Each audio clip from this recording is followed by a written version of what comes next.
हेजालो फ्योफुल नमस्कार शुभ सन्ध्या नेपालदेखि नेपाल बाहिरबाट हामीसँग जोडिनुभएका सबैलाई आफ्नो देशको समयअनुसारको सम्बोधन तमु हिउले छोजदी गुरुङ राष्ट्रिय परिषद र Tamu educational and career advancement network टेकानेटले संयुक्त रूपमा आयोजना गरेको यो जुम तमु संवादको 17औं श्रृङ्खला र आफूलाई चिनौँ र आफ्नो सपना साकार पारौँको यो अर्को दोस्रो श्रृङ्खलामा जोडिनुभएका सम्पूर्ण सहभागीहरूमा हामी हृदयदेखि नै स्वागत गर्दै आभार व्यक्त गर्दछौँ।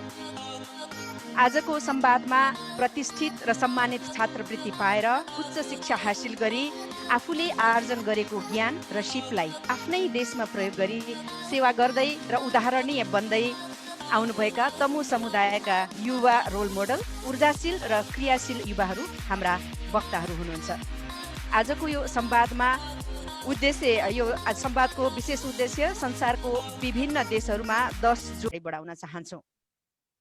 हामी सबैलाई थाहा छ यो कोरोना कहरमा हामी भौतिक रूपमा एकै ठाउँमा जम्मा हुन नसके पनि असम्भव भए पनि भर्चुअल रूपमा एकै ठाउँमा सहभागी भएर आफूले जानेको ज्ञान लिने र दिने प्रविधिको यो अवसरको सदुपयोग गर्दै तमु हिउला छोजदी गुरुङ राष्ट्रिय परिषदले सुरुवात गरेको यो भर्चुअल संवादको आज हामी 17औं श्रृङ्खलामा छौँ। आजका हाम्रा वक्ताहरू श्री नोरा आशा गुरुङज्यू, लील गुरुङज्यू, सगुन गुरुङज्यू, रेबिका गुरुङज्यू र खिम घलेज्यू हामीसँग जोडिसक्नु भएको छ। उहाँहरूलाई आभार व्यक्त गर्दै स्वागत गर्न चाहन्छौँ। आजको संवाद विशेष गरी कुनै पनि छात्रवृत्ति प्राप्त गर्नका लागि के र कहाँ खोज आजको संवादको उद्देश्यबारे आफ्ना भनाइ राखिदिनु हुन अनुरोध गर्दछु। Doctor home, the floor is yours. Thank you very much Anita madam. म अलिकति मेरो कुरा चाहिँ सेयर गर्न चाहन्छु। स्क्रिन सेयरमा जानु पर्यो।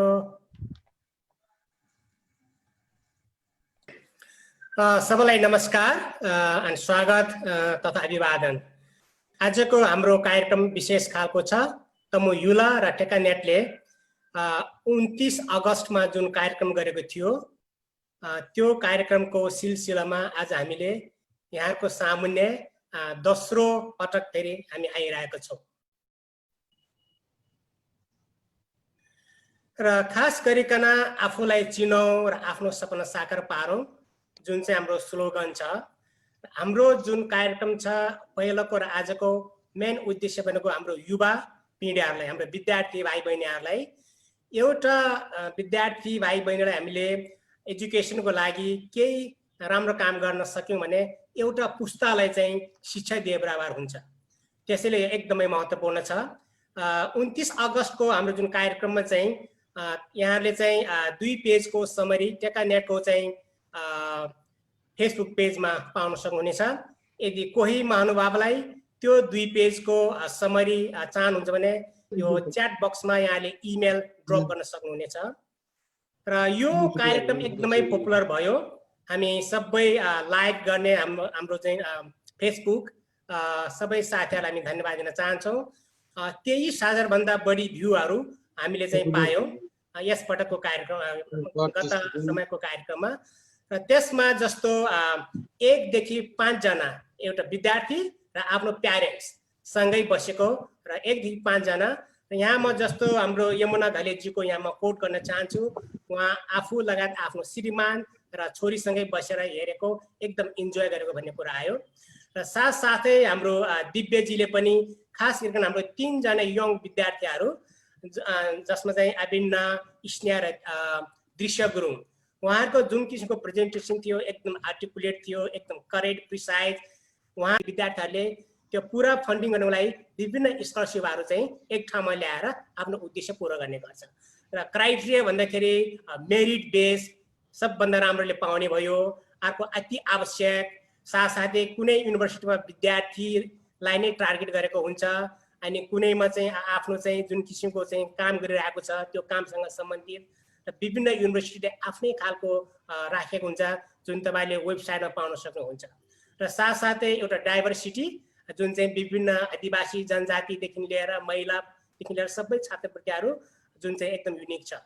यहाँ उदाहरणको लागि 14 वटा स्कलरसिपहरू जस्तो युनाइटेड वर्ल्ड कलेजको स्कलरसिप अहिले नोरा जीले एकछिन पछि भन्नुहुनेछ। त्यस्तै किसिमले हाम्रो छिमेकीहरू भारत, चीन, जस्तो CSC स्कलरसिप अथवा belt and road initiative BRI scholarship एकदम पपुलर छ र प्राइभेटमा जस्तो कोका कोला फाउन्डेसनले ठुलो स्कलरसिप दिन्छ। त्यस्तै किसिमले अस्ट्रेलियन सरकार, न्युजिल्यान्ड गभर्नमेन्ट, अमेरिका सरकारको फुल ब्राइट और हम्फ्री फेलो जुन पछि खिम गुरुङले आफ्नो अनुभव सेयर गर्नुहुन्छ। त्यस्तै किसिमले बिल गेट्स फाउन्डेसनको क्याम्ब्रिज युनिभर्सिटी मात्रै जाने स्कलरसिप।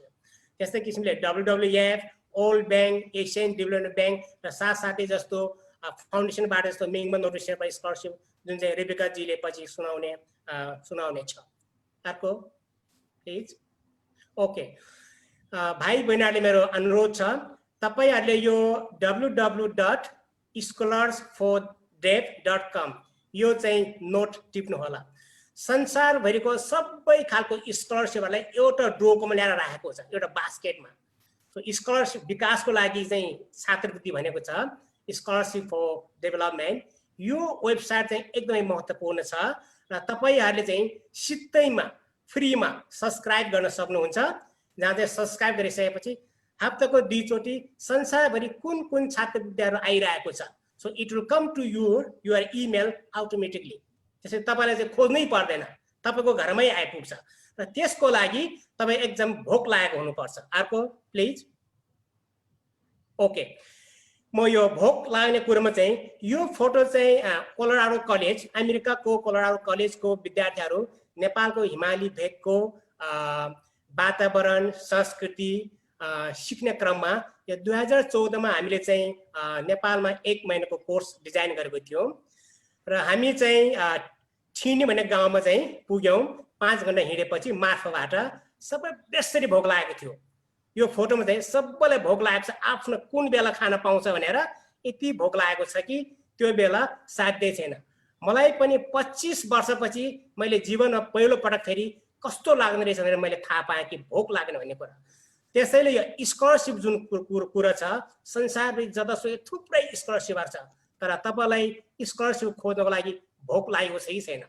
यदि तपाईलाई भोक लागेको छैन, if you are not desperate भने कोही कसैले सुनाएर भनेर खासै काम लाग्दैन। त्यसैले तपाईको भित्री दिलबाट मनबाट स्कलरसिप म पाउनलाई कोसिस गर्छु भन्ने एकदमै इम्पोर्टेन्ट छ। आई भर्खरै मैले जुन किसिमको चाहिँ वेबसाइट देखाएँ, हाम्रो एकजना स्पिकर सगुन गुरुङले उहाँले जुन स्कलरसिप पाउनु भएको थियो जेपनिज स्कलरसिप, त्यो स्कलरसिप भनेको चाहिँ एकजना नेपाली बेलायतमा पढ्न जाँदाखेरि 75 लाख रुपैयाँ पाउनुहुन्छ। 75 लाख त्यो चाहने सुने कुरा होइन। भनेपछि हामीले कोसिस गरे भने वी क्यान एचिभ। उहाँले आइभी इन्टरनेसनल ब्याकलौरेट +2 सरहको अध्ययन पूरा गरी कर्नेल युनिभर्सिटी USA बाट 2017 मा अर्थशास्त्रमा स्नातक तह पूरा गर्नु भएको छ र उहाँले अध्ययनकै सिलसिलामा 1 वर्ष London School of Economics and Political science UK मा 1 वर्ष अध्ययन गर्नु भएको छ। पढाइमा मात्र नभई नोरा खेल पनि उत्तिकै राख्नुहुन्छ। उहाँको रुचिको खेलहरू बास्केटबल र टेनिस छ र नोराले सन् 2009 मा नेपालको लागि अन्डर-16 बास्केटबल टिमको क्याप्टेन भई फर्स्ट एसियन युथ गेम्स सिङ्गापुरमा प्रतिनिधित्व गरिसक्नु भएको छ र अहिले नोराजी नेपालमा फाइनान्शियल टेक्नोलोजी फिनटेकमा म्याग्नेट टेक्नोलोजी कम्पनीमा प्रोडक्ट म्यानेजरको पदमा कार्यरत हुनुहुन्छ र यो कम्पनीले प्रवर्धन गरेको प्रविधिहरू नेपाल लगायत मङ्गोलिया, थाइल्यान्ड, अफ्रिकामा प्रयोग भइरहेको छ। यति भन्दै नोराजीलाई फ्लोर दिन चाहन्छु र नोराजी तपाईलाई फ्लोर दिनुभन्दा अगाडि अबको 15 मिनट समय तपाईको र 3 मिनट बाँकी हुँदा र 1 मिनट बाँकी हुँदा तपाईलाई म यी जनाउ कार्ड देखाउने छु। नोराजी the floor is. Thank you so much Anita ji र मेरो इन्ट्रोडक्सनको लागि पनि ग्रेट इन्ट्रोडक्सनको लागि थ्याङ्क यू सो मच। म चाहिँ मेरो स्क्रिन शेयर गर्छु। देखिरहेको छ स्क्रिन? हजुर। पर्फेक्ट। ल सो नमस्ते सबैजनालाई। मेरो नाम चाहिँ नोरा आशा गुरुङ र मैले चाहिँ युनाइटेड वर्ल्ड कलेज कोस्टा रिकामा 2011 देखि 2013 सम्म पढेकी थिएँ र त्यहाँ पढ्नको लागि चाहिँ मैले स्कलरसिप पनि पाएको थिएँ मेरो UWC एक्सपिरियन्स भन्नु पर्दाखेरि चाहिँ मलाई अब कोस्टारिकाको बारे केही पनि थाहा थिएन UWC अगाडि अनि त्यति मात्र नभएर त्यहाँको भाषा स्पेनिसको मलाई एस पनि आउँदैन थियो र म भर्खरै 16 वर्षकी पुगेकी थिएँ र मलाई यहाँ नेपालबाट कोस्टारिकासम्म जाँदा एक्लै जानुपर्ने र त्यहाँ गएर बस्नुपर्ने भन्दाखेरि चाहिँ मैले र मेरो प्यारेन्ट्सले चाहिँ एउटा ठुलो रिस्कै लिएको हो यस्तो सोच्दाखेरि चाहिँ तर त्यो रिस्कको चाहिँ हामीले अपर्च्युनिटी बुझेर चाहिँ हामीले रिस्क लिएका थियौँ र त्यो अपर्च्युनिटीको रिवार्ड्सहरू चाहिँ निकै ठुलो भएको छ अहिले हेर्दाखेरि चाहिँ 16 वर्षको एजमा नै मलाई चाहिँ it pushed me out of my comfort John भनौँ अनि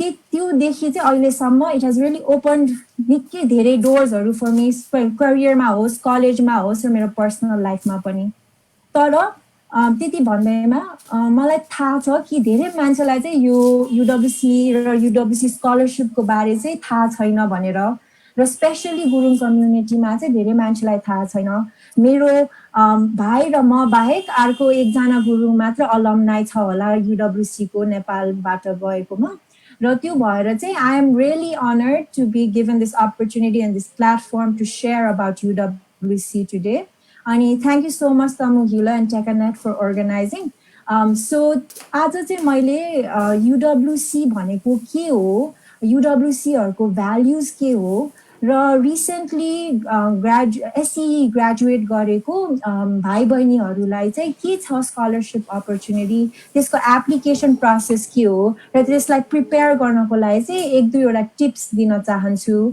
सो त्यति भन्दै I would like to get straight into the presentation किनभने अलिकति धेरै कन्टेन्ट छ and I want to finish within 15 minutes. So United World College भनेको चाहिँ it is a global education movement that makes education a force to unite people, nations and cultures for peace and sustainable future.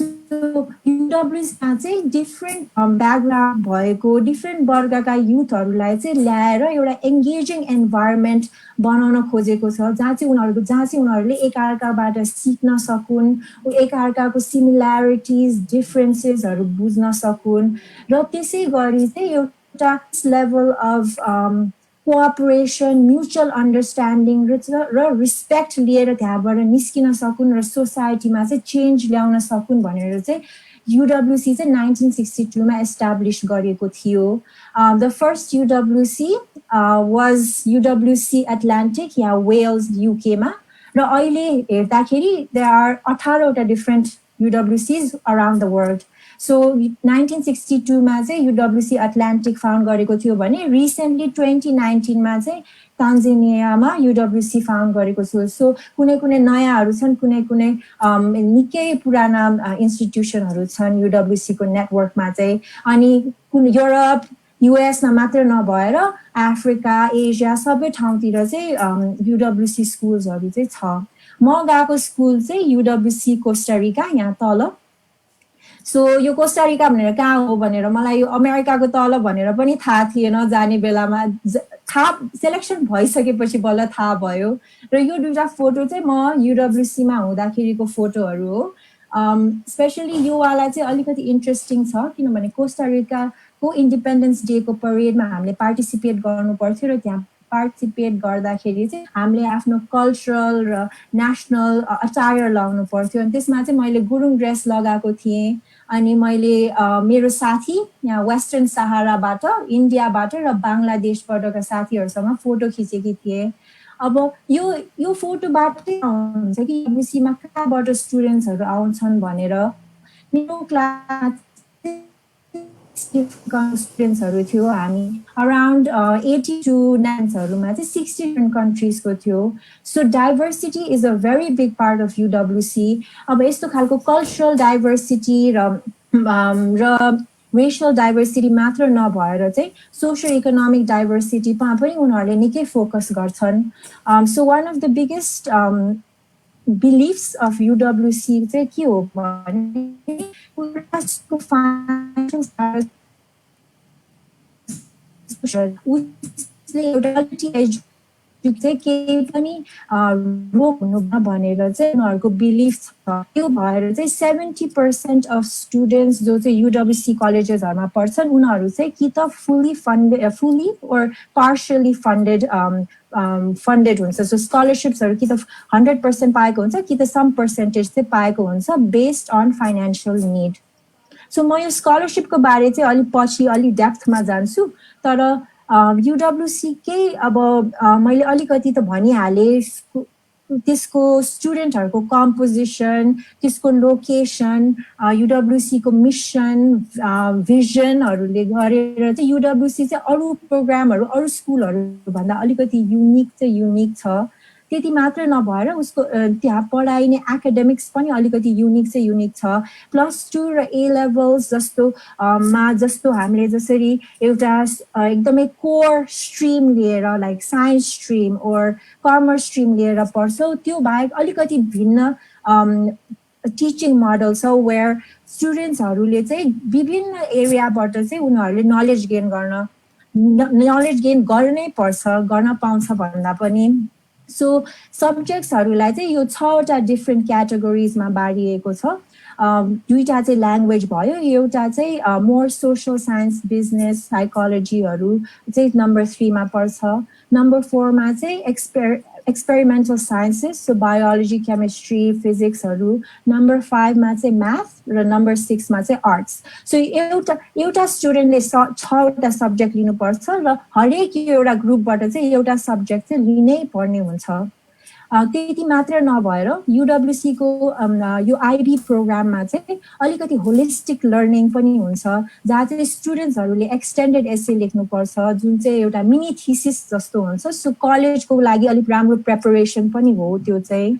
अर्को चाहिँ theory of knowledge भन्ने course, जहाँ चाहिँ स्टुडेन्ट्सहरूलाई आफूलाई थाहा भएको कुराहरूलाई चाहिँ क्रिटिकल्ली एनालाइज गर्न एन्करेज गरिन्छ। र नम्बर 3 चाहिँ creativity action and service, so classroom बाहिर चाहिँ ह्यान्ड्स अन एक्सपिरियन्सको लर्निङको लागि चाहिँ अपर्च्युनिटी यो प्रोग्राम डिभाइस गरेको हो। सो हरेक सब्जेक्टको लागि चाहिँ 7 पोइन्ट म्याक्सिमम पाइन्छ। सो AB हामीले ABBCD भने जसरी ग्रेड गरे जस्तो 7 मा चाहिँ ग्रेडिङ हुन्छ। सो 7 बिङ A हैन। अनि TOK र EE मा चाहिँ सो TOK भने थ्योरी अफ नलेज र एक्सटेन्डेड एसे मा चाहिँ 3टा एक्स्ट्रा पोइन्ट पाउन सक्छ स्टुडेन्ट्सले। टोटलमा चाहिँ 45 पोइन्ट्समा ग्रेडिङ हुन्छ। त्यो 45 पोइन्ट्समा चाहिँ 24 चाहिँ स्टुडेन्ट्सहरूले ल्यायो भने पास हुन्छ। त्यसमा चाहिँ अलिकति क्राइटेरियाहरू चाहिँ छ, जस्तै क्रिएटिभिटी एक्सन एन्ड सर्भिसको रिक्वायरमेन्ट्सहरू चाहिँ उनले स्टुडेन्ट्सले चाहिँ फुलफिल गरेको हुनुपर्छ। सो यो चाहिँ अलिकति एकाडेमिक साइड अफ UWC को बारे कुरा भयो। मैले अब UWC कै के हो त त्यहाँको एन्भाइरोमेन्ट कल्चरहरू भनेर अलिकति बताउन त बताएँ, एकाडेमिक्सको बारे पनि बताएँ, तर UWC पछिको अपर्च्युनिटिजहरू के छ अनि यो चाहिँ स्पेसिफिकली एकदमै इम्पोर्टेन्ट जस्तो लाग्छ मलाई, बिकज मैले अप्लाई गर्दाखेरि चाहिँ मैले UWC कै मात्र बेनिफिट्सहरू हेरेर अप्लाई गरेको थिएँ। अनि त्यहाँबाट निस्केपछि चाहिँ मलाई रियलाइज भयो कि त्योबाट ग्रेजुएट भइसकेपछि पनि UWC ले कति इम्प्याक्ट पारिरहेछ अहिले मेरो लाइफमा भनेर।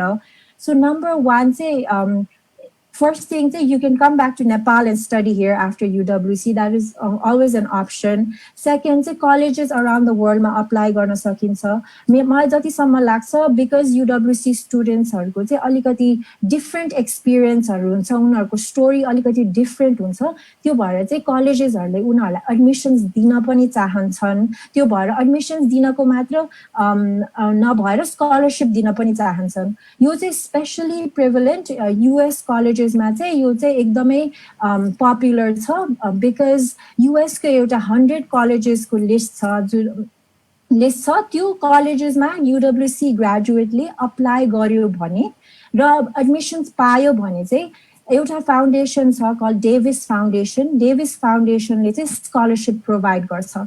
So UWC मा मात्र नभएर त्यो स्कलरशिप UWC ग्रेजुएट गरेर त्यो US कलेजेस हरुमा गयो भने पनि त्यहाँ पनि एडिशनल स्कलरशिप पाउन सकिन्छ। मैले पनि यही डेभिस फाउन्डेसन को स्कलरशिप को थ्रु UWC सकेपछि कर्नेल युनिभर्सिटीमा स्कलरशिप पाएर मैले अटेन्ड गरेको थिएँ। So it is a great opportunity that is often overlooked because हामीले चाहिँ एकदमै UWC मा मात्र फोकस गर्छौं तर पछि पनि निकै सपोर्ट चाहिँ पाइन्छ US colleges मा अप्लाई गर्दाखेरि चाहिँ अदर बेनिफिट जुन चाहिँ UWC ग्रेजुएट्सहरुले पाउन सक्छ त्यसमा चाहिँ उनीहरुले आफ्नो जुन चाहिँ IB प्रोग्राममा पढेको कोर्सेसहरुको चाहिँ क्रेडिट पनि पाउन सक्छ US कलेजेसहरुमा सो त्यो गर्दाखेरि चाहिँ अराउन्ड 1 सेमेस्टर चाहिँ उनीहरुको बच्न सक्छ सो मैले जुन कोर्सेस लिएको थिए so chemistry biology economics credit चाहिँ मैले मेरो कर्नेल युनिभर्सिटीमा ट्रान्सफर गर्न पाएँ अनि त्यो गरेर चाहिँ मलाई 1 सेमेस्टर चाहिँ कम भयो मेरो ग्रेजुएसनको सो मैले टेक्निकली 4 इयर्समा ग्रेजुएट गर्थे भने मैले 3.5 मा गर्न पाउँथे त्यो गरिन भन्ने छुटे कुरा हो तर गर्न चाहिँ पाउँथे सो त्यो मात्र नभएर आफ्टर UWC चाहिँ UWC alumni network को part हुन पाउँछ जुन चाहिँ there is around 60,000 alumni around the world in the UWC alumni network अनि उनीहरुले चाहिँ different countries मा छ so they are very active अनि उनीहरुले चाहिँ personal र professionally चाहिँ निकै advice र support दिन्छन्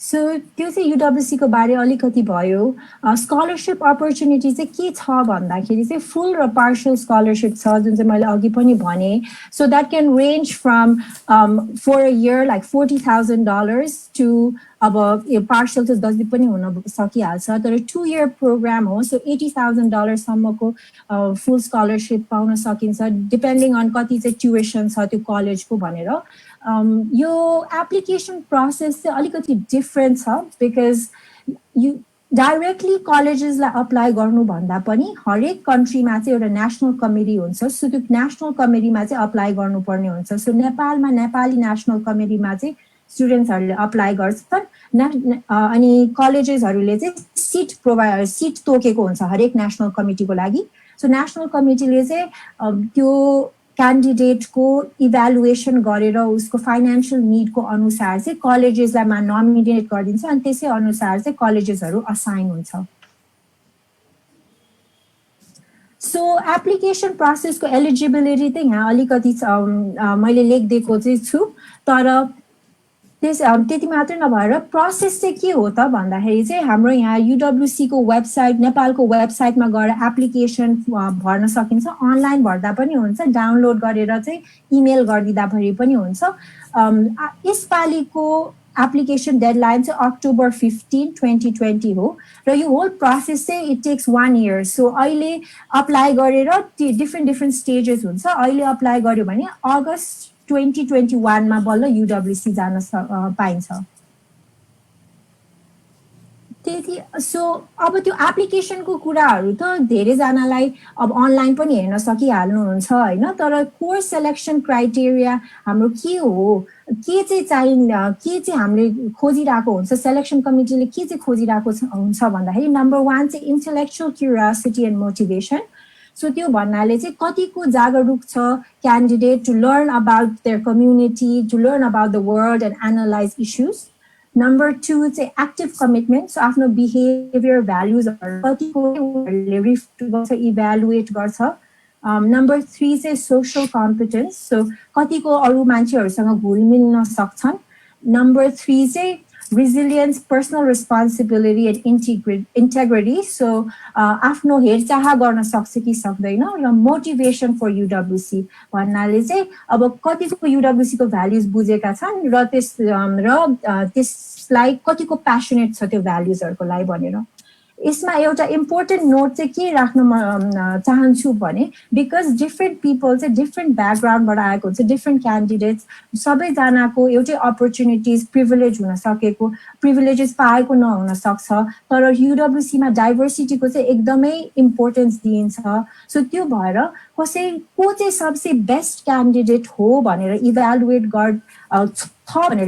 गर्नु भन्दा पनि कसले चाहिँ आफ्नो पाएको अपर्च्युनिटिजको चाहिँ बेस्ट युटिलाइज गर्न सकेको छ भनेर चाहिँ सिलेक्सन कमिटीले इभ्यालुएट गर्छ डिफ्रेन्ट एप्लिकेन्ट्सहरूलाई हजुर नोराजी अब 1 मिनेट बाँकी छ है थ्यांक यू हस् सकिन हल्लायो सो म यो प्रिपरेसनको लागि चाहिँ यहाँ अलिकति मैले टिप्सहरू चाहिँ लेखेको थिएँ 1 मिनेट मात्र बाँकी छ तर मैले एउटा सेमिनार जस्तो वेडनेसडे 6:30 को लागि चाहिँ मैले सेट गर्न लागेको छु त्यहाँ चाहिँ मैले अलिकति UWC मा जो इन्ट्रेस्टेड छ उहाँहरूको क्वेशन्स छ भने त्यसमा आन्सर गर्न र प्रिपरेसनको लागि कुनै एडभाइस दिनको लागि चाहिँ म वेडनेसडे 6:30 PM मा चाहिँ एउटा सेसन राख्दै गएको छु सो त्यसको लागि चाहिँ मेरो इमेल चाहिँ noragurung22@gmail.com हो सो त्यसमा इमेल गर्नुभयो भने म जुम लिंक पठाइदिन्छु and we can connect again and then we can talk about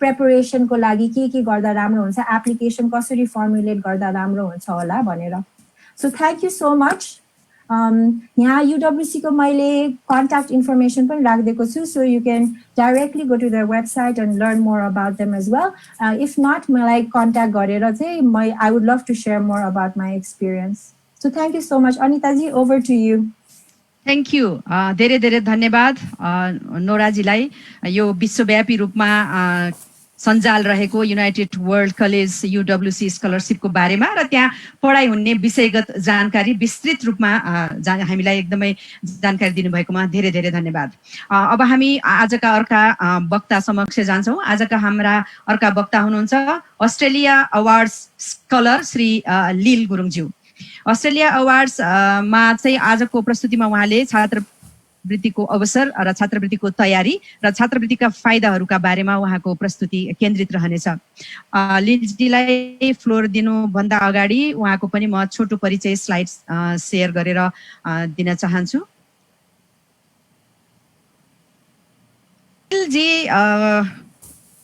सन् 2019 मा अस्ट्रेलिया अवार्ड्स को छात्रवृत्ति प्राप्त स्कलर हुनुहुन्छ र उहाँ अहिले अस्ट्रेलियाको डिकिन युनिभर्सिटीमा स्नातकोत्तर तहमा अध्ययन र अनुसन्धानरत हुनुहुन्छ उहाँको अध्ययन अनुसन्धान पारिस्थितिकीय सेवा र जीविकोपार्जनमा जलवायु परिवर्तनको प्रभावमा केन्द्रित छ उहाँले TU-बाट वनस्पति शास्त्रमा स्नातकोत्तर पूरा गरिसक्नु भएको छ भने उहाँले नेपालका विभिन्न गैर सरकारी संस्थाहरू र विश्व वन्यजन्तु कोष WWF नेपालमा पनि काम गरिसक्नु भएको छ र लिलज्यू TU तमु परिवारको संस्थापक अध्यक्ष पनि हुनुहुन्छ लिलजीलाई अबको 10 मिनेट समय तपाईको र 2 मिनेट समय बाँकी हुँदा तपाईलाई म यो जनाउ कार्ड देखाउँछु लिलजी ओभर टु यु हजुर धन्यवाद दिदी यो चाहिँ मेरो छोटो मिठो परिचयको लागि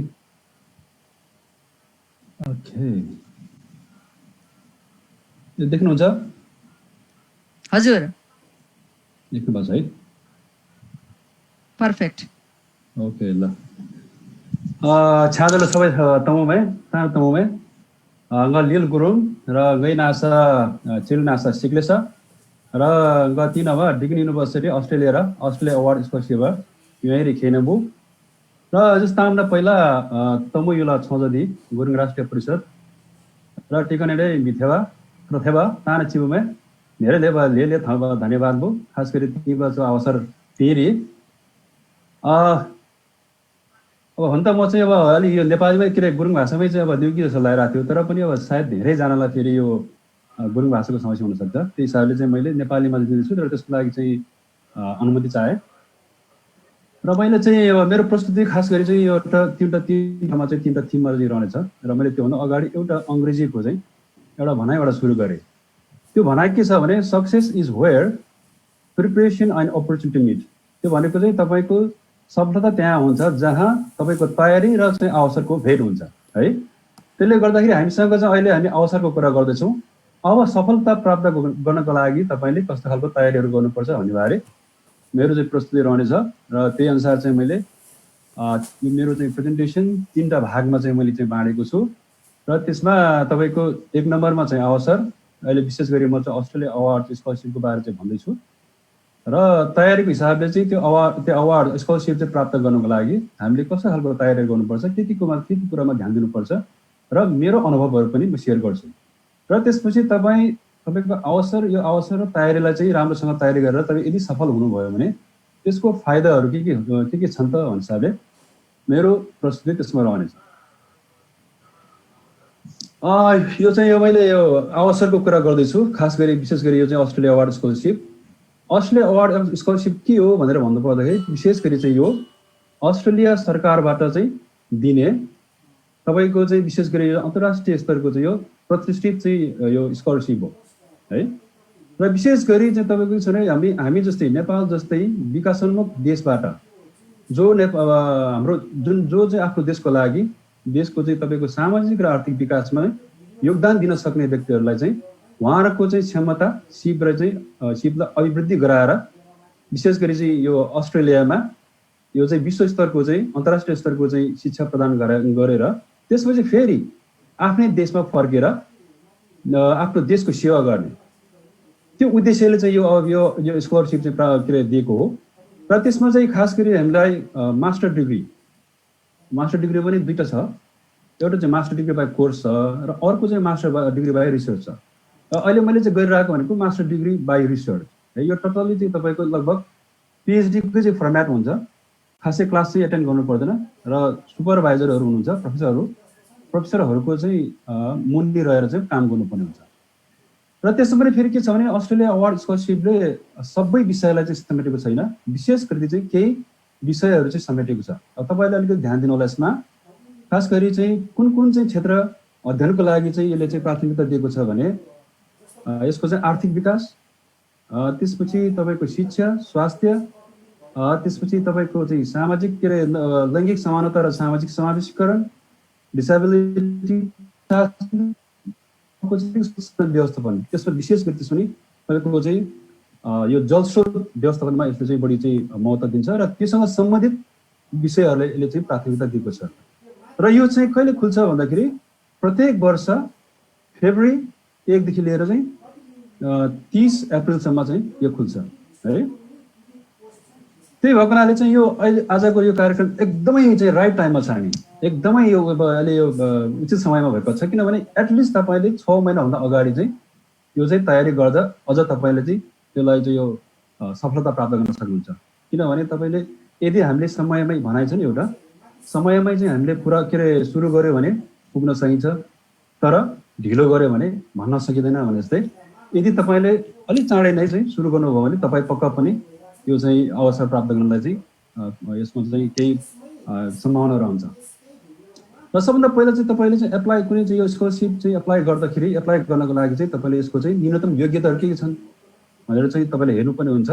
त्यसको लागि सर्वप्रथम चाहिने भनेको तपाईँको अङ्ग्रेजी भाषा हो, इङ्ग्लिस ल्याङ्ग्वेज प्रोफिसियन्सी तपाईँले हेर्नुपर्ने हुन्छ। र त्यसमा विशेष गरी आइएल्स, टोफेल र पिटी। र आइएल्समा तपाईँले 6.5 देखि माथि ल्याउनु पर्छ र प्रत्येक ब्यान्डमा 6 भन्दा चाहिँ माथि ल्याउनु पर्ने हुन्छ। टोफेलको हिसाबले चाहिँ 84 र पिटीको हिसाबले चाहिँ 58 चाहिँ ल्याउनु पर्ने हुन्छ। त्यो भएको हुनाले चाहिँ म के भन्न चाहन्छु भने तपाईँहरूलाई अहिलेदेखि नै चाहिँ यो आइएल्स अथवा टोफेल के हुन्छ होइन, हाम्रो चाहिँ नेपालमा अहिले चाहिँ के चाहिँ उपलब्ध छ त्यो हिसाबले चाहिँ तयारी गर्नुहोस्। 6.5 भन्दा माथि ल्याउनुहोस् र 6 प्रत्येक ब्यान्डमा चाहिँ 6 भन्दा चाहिँ माथि ल्याएर तपाईँ चाहिँ त्यो तयारी गरेर चाहिँ राख्नुहोस्। र अर्को चाहिँ के छ भने तपाईँको क्वालिफिकेसनको हिसाबले, शैक्षिक योग्यताको हिसाबले र तपाईँको चाहिँ तपाईँको कार्य चाहिँ तपाईँको अनुभवको हिसाबले के छ भने कम्तीमा पनि तपाईँको 4 वर्षको चाहिँ ब्याचलर र तपाईँको विषयसँग सम्बन्धित कम्तीमा पनि 3 वर्षको अनुभव हुनुपर्छ, काम गरेको चाहिँ फुल टाइम चाहिँ काम गरेको अनुभव हुनुपर्छ। अथवा मास्टर डिग्री गर्ने, मास्टर डिग्री पुरा गरेको र कम्तीमा पनि 3 वर्ष तपाईँको विषयसँग सम्बन्धित 3 वर्ष अनुभव भएको हुनुपर्छ। र तयारीको हिसाबले चाहिँ हाम्रो कस्तो खालको चाहिँ डकुमेन्टहरू चाहिन्छ भनेर भन्नुभयो। र कहिले चाहिँ तयारी गर्ने भन्ने कुरा म यहाँ चाहिँ राख्न चाहन्छु। अघि मैले भनिहालेँ तपाईँले इङ्ग्लिसको विषय जुन छ आइएल्स अथवा टोफेल जे पनि हुनसक्छ त्यो अहिलेदेखि तयारी गर्नुहोस्। किनभने फेब्रुअरीमा चाहिँ अहिले यो खुल्छ भने अहिले चाहिँ सेप्टेम्बर भइसक्यो, कम्ती पनि 5-6 महिना अब बाँकी छ। त्यसले गर्दाखेरि अहिलेदेखि चाहिँ जो चाहिँ यसमा चाहिँ तपाईँले एप्लाई गर्न चाहनुहुन्छ अहिलेदेखि तयार गर्नु होला।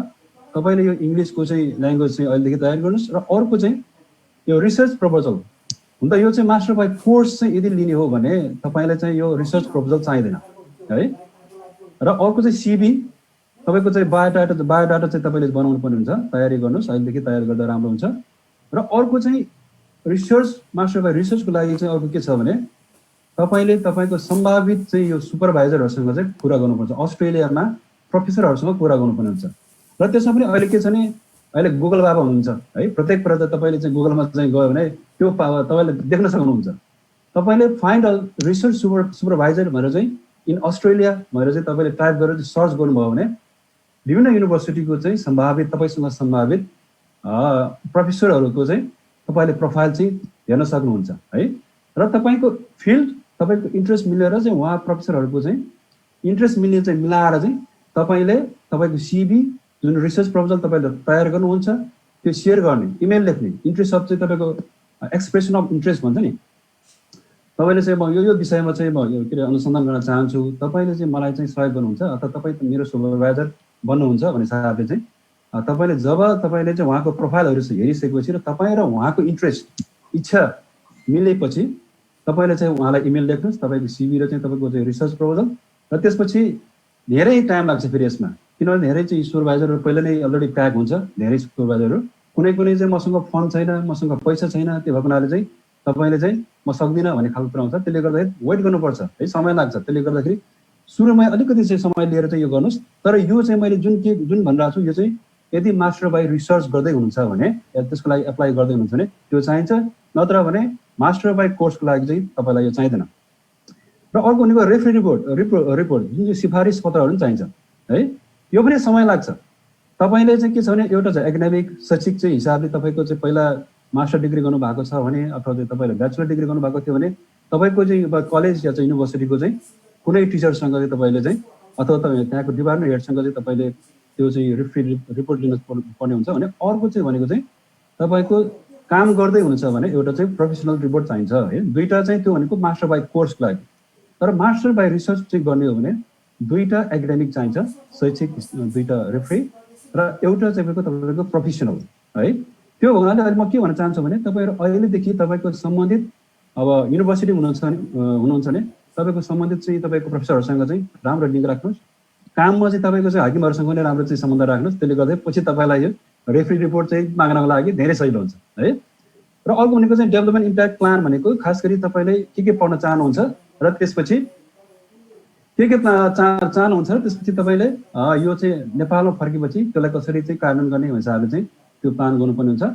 र अर्को भनेको चाहिँ सबै तपाईँको चाहिँ यो डकुमेन्टहरू तपाईँको चाहिँ पासपोर्टदेखि लिएर तपाईँको चाहिँ यो नागरिकतादेखि लिएर यो सबै डकुमेन्टहरू चाहिँ यसलाई चाहिँ सर्टिफाइड गर्नुपर्ने हुन्छ है।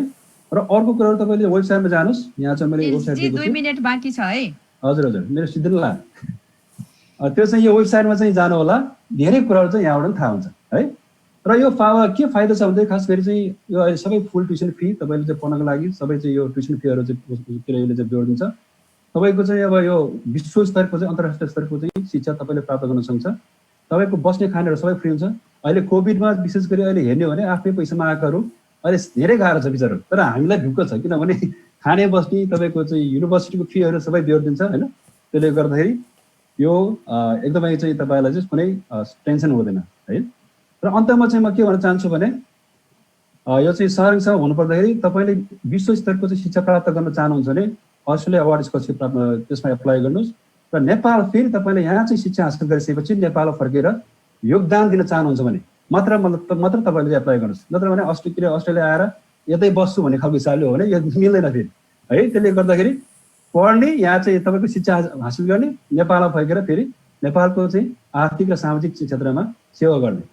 अब तपाईँलाई अलिक तयारी चाहिँ समयमा गर्नुहोस् र विशेष गरी तपाईँको चाहिँ अनुभवहरू तपाईँको पढाइ र चाहिँ भविष्यमा तपाईँ के गर्न सक्नुहुन्छ चाहनुहुन्छ भन्ने हिसाबले त्यो कुराहरू चाहिँ एकदमै लिङ्क गर्न जरुरी छ। र कुनै चाहिँ अब तपाईँहरूको पकाउने केही जिज्ञासा हुनसक्छ नि, यो समयको हिसाबले गर्दा अलिकति हामीले चाहिँ विस्तृत रूपमा चाहिँ अलिकति भन्न सकिरहेको छैन। कुनै क्वेसन छ भने पछि कुरा गरौँला। र तपाईँहरूको सकारात्मक क्वेसनको चाहिँ आशा गर्दै र केही कुराहरू छ भने फेरि पछि त्यसलाई चाहिँ म सम्बोधन गर्ने प्रयास गर्छु। Thank you for having with me. Thank you, धन्यवाद। धेरै धेरै धन्यवाद लिलजीलाई। लेले ओर्से ग्यासाजी लिलियाली बेले छ्यानले तमुकेरी ताते लबै लागिरे र यो उचित समयमा अस्ट्रेलिया अवार्ड्स छात्रवृत्तिको लागि चाहिने आवश्यक तयारीको बारेमा स्पष्टसँग जानकारी दिनुभएकोमा धेरै धेरै धन्यवाद लिलजी। तपाईँलाई म आफ्नो यो प्रेजेन्टेसन स्टप गरिदिनु हुन पनि अनुरोध गर्छु। Okay, thank you. र अब यसै गरी आजका हाम्रा अर्का वक्ता हुनुहुन्छ जनस्वास्थ्य कर्मी सगुन गुरुङज्यू। मलाई आशा छ सगुनजी हामीसँग जोडिसक्नु भएको छ, बिचमा उहाँ छुट्नु भएको थियो र आज उहाँको पनि उहाँले प्राप्त गर्नुभएको छात्रवृत्तिको बारेमा उहाँको प्रस्तुति केन्द्रित रहनेछ र सगुनजीलाई फ्लोर दिनुभन्दा अगाडि उहाँको परिचय पनि म यहाँहरू समक्ष सेयर गर्न चाहन्छु। सगुनजी जनस्वास्थ्य कर्मी हुनुहुन्छ र उहाँले भारतको राजीव गान्धी विश्वविद्यालयबाट नर्सिङमा स्नातक र सन् 2018 मा चेभेनिङ छात्रवृत्ति प्राप्त गरी बेलायतको London School of Economics and Political Science University of लन्डनबाट स्नातकोत्तर अध्ययन पुरा गर्नुभएको छ र उहाँले आफ्नो विद्यार्थी जीवनमा विभिन्न पुरस्कारहरू प्राप्त गर्नुभएको छ, जसमध्ये सन् 2013 को ओभरअल च्याम्पियनसिपको उपाधि र सन् 2014 को सर्वोत्कृष्ट छात्रको उपाधि उहाँको लागि विशेष छन्। आफूले हासिल गरेको शैक्षिक र सैद्धान्तिक ज्ञान उहाँले जनस्वास्थ्य क्षेत्रमा विशेष गरी सुरक्षित मातृत्वमा चाहिँ उहाँले प्रयोग गरिरहनु भएको छ। उहाँ हाल करुणा फाउन्डेसन नेपालमा प्रदेश 1 को सामाजिक विकास मन्त्रालयको अगुवाईमा सञ्चालन भइरहेको अपाङ्गता रोकथाम तथा पुनर्स्थापना कार्यक्रममा अपाङ्गता रोकथामका लागि कार्यरत हुनुहुन्छ। यसका साथै उहाँ युरोपियन इन्भेस्टमेन्ट ब्याङ्क लक्जेमबर्गमा पनि आबद्ध हुनुहुन्छ। सँगसँगै उहाँ मनोरञ्जनात्मक रमाइलो हुनुहुन्छ। उहाँ हामी सबैसँग जोडिन अत्यन्त उत्साहित हुनुहुन्छ। सगुनजी, तपाईलाई पनि समय 10 मिनेटको छ र तपाईलाई 10 मिनेट यो समयमा 8 मिनेट जाँदा 2 मिनेट बाँकी हुँदा तपाईलाई म यो जनाउ कार्ड देखाउँछु। अबको समय तपाईको। सगुनजी, द फ्लोर इज योर्स। हजुर, धन्यवाद अनिताजी। मलाई सुनिराख्नु भएको छ? हजुर। ओके, मैले स्क्रिप्ट। हजुर, ओके, पर्फेक्ट। सम्पूर्णमा नमस्कार। अनिता म्याडमले मेरो इन्ट्रोडक्सन पनि मजाले राखिसक्नु भएको छ। हजुरलाई धेरै धेरै धन्यवाद। मेरो नाम सगुन गुरुङ, मेरो घर चाहिँ लमजुङ जिल्ला। हाल म यस संवादमा जोडिनुको कारण 2018 मा सन् 2018 मा मैले चेभेनिङ छात्रवृत्ति प्राप्त गरी बेलायतमा मास्टर्स डिग्री पढ्ने अवसर पाएकी हुनाले हो। हाल चाहिँ म करुणा फाउन्डेसन नेपाल भन्ने संस्थालाई प्रतिनिधि गर्दै सामाजिक विकास मन्त्रालय प्रदेश 1 को अपाङ्गता रोकथाम तथा पुनर्स्थापना कार्यक्रममा आबद्ध छु। भर्खरै मैले भने जस्तै 2018 मा चेभेनिङ छात्रवृत्तिको अनुभवलाई जोड्दै आज यहाँहरू समक्ष यस छात्रवृत्तिको प्रक्रिया के कस्तो रहनेछ, यस छात्रवृत्तिमा निवेदन दिँदै गर्दा कुन कुन पाटामा हामीले विशेष ध्यान दिँदाखेरि अझ सहज हुन्छ, अझ तपाईहरूको निवेदन छनौट हुने चाहिँ चान्सेस हुन्छ भन्ने बारे यहाँ प्रस्तुतिकरण विषयवस्तुमा म गइहाल्न चाहे। चेभेनिङ छात्रवृत्ति अघि पनि हाम्रो होम सरले भनिसक्नु भयो। चेभेनिङ छात्रवृत्ति बेलायत सरकारले दिने छात्रवृत्ति हो, जहाँ चाहिँ हामी मास्टर्स डिग्री युके को कुनै पनि युनिभर्सिटीमा चाहिँ 1 वर्ष मास्टर्स डिग्री चाहिँ फ्री पढ्न सक्छौँ। अब अहिले यस छात्रवृत्तिको लागि निवेदन दिने समय खुलिसकेको छ र यसको अन्तिम निवेदन दिने समय भनेको नोभेम्बर 3 जुन चाहिँ कार्तिक 18 गते रहेको छ। अब चेभेनिङ छात्रवृत्तिमा मलाई सुनिराख्नु हुने सम्पूर्णलाई यदि तपाईहरू एलिजिबल हुनुहुन्छ, यदि तपाईहरू इच्छुक हुनुहुन्छ भने चाहिँ यस छात्रवृत्तिको लागि निवेदन दिनको लागि म अनुरोध गर्न चाहन्छु। यसमा एलिजिबल हामी छौँ कि छैनौँ भनेर चाहिँ बुझ्नुपर्ने हुन्छ। यसको दुईवटा कुरा, अहिले यस वर्षको लागि दुईवटा कुरा हामीले ध्यान दिनुपर्ने हुन्छ। एउटा भनेको हामी मास्टर्स पढ्न युकेमा मास्टर्स पढ्नको लागि तपाईसँग ब्याचलर्स डिग्री चाहिँ हुनुपर्छ है। अर्को भनेको तपाईँ अहिले यस पटकको लागि चाहिँ हाम्रो आइएलटिएस हाम्रो जुन पहिला 2020 देखि चाहिँ आइएलटिएस इङ्ग्लिस ल्याङ्ग्वेज हाम्रो हुनुपर्छ भन्ने हुनु पर्दैन चेभनिङको लागि, तर कलेजको लागि चाहिन्छ। यसै गरी अर्को भनेको तपाईँसँग 2 वर्षको कार्य अनुभव हुनु जरुरी छ। यो 2 वर्षको कार्य अनुभव चाहिँ 2800 घण्टा भनेर यसलाई कार्य अनुभवलाई 2800 घण्टामा चाहिँ घण्टामा भन्नुपर्दाखेरि 28 आवर्स अफ वर्क एक्सपिरियन्स भनिन्छ। यदि तपाईँले यो 2टा क्राइटेरिया मिट गर्नुहुन्छ भने एलिजिबल हुनुहुन्छ र यस छात्रवृत्तिको लागि निवेदन अगाडि बढाउनु होला। यदि यसपटक एलिजिबल हुनुहुन्न भने पनि यो प्रत्येक वर्ष चाहिँ खुल्छ। त्यसको लागि अझ बलियो निवेदन, अझ स्ट्रङ निवेदन पेश गर्नको लागि चाहिँ तयारी गर्न सकिन्छ। एलिजिबल भएको खण्डमा सबैभन्दा पहिला हामी सबैजनासँग मोबाइल फोन त हुन्छ नै, इन्टरनेटको कनेक्सनमा पनि हामी सबैजना छौँ। त्यसैले मोबाइल अथवा इन्टरनेटमा तपाईँले गुगलमा गएर सर्च गर्नु होला चेभनिङ स्कलरसिप। चेभनिङ स्कलरसिपलाई सर्च गरे पछाडि एउटा यस्तो खालको पोर्टलमा तपाईँहरू जानुहुन्छ। यस पोर्टलमा जुन यो रातो छ अप्लाई भनिएको, यहाँ जुन रातो छ यो अप्लाई, यसमा क्लिक गर्दै जाँदाखेरि तपाईँहरू चाहिँ एउटा लगइन पोर्टल वाला यस्तो खालको पोर्टलमा पुग्नुहुन्छ। यो लगइन पोर्टल किन जरुरी छ भने जसरी हामी फेसबुकहरू हैन कुनै पनि इन्स्टाग्राम जस्ता अकाउन्टको लागि हामीले जसरी हाम्रो आइडी हुन्छ त्यसै गरी यहाँ तलपट्टि हेर्न सक्नुहुन्छ मेरो माउसको एरो मुभ भएको छ कि छैन। रजिस्टर हियर गरेर यसको लागि तपाईँले एउटा लगइन आइडी बनाउनु पर्ने हुन्छ। रजिस्टर हियर क्लिक गरे पछाडि तपाईँको विवरणहरू चाहिँ लेख्नको लागि एउटा पाना आउँछ यसैमा। त्यस पछाडि एउटा लगइन आइडी क्रिएट गर्नु होला, पासवर्डलाई नबिर्सिकन राख्नु होला। लगइन आइडी क्रिएट गर्नुभन्दा अगाडि चाहिँ तपाईँहरूसँग आफ्नो जीमेल अकाउन्ट अथवा इमेल आइडी चाहिँ हुनु आवश्यक छ।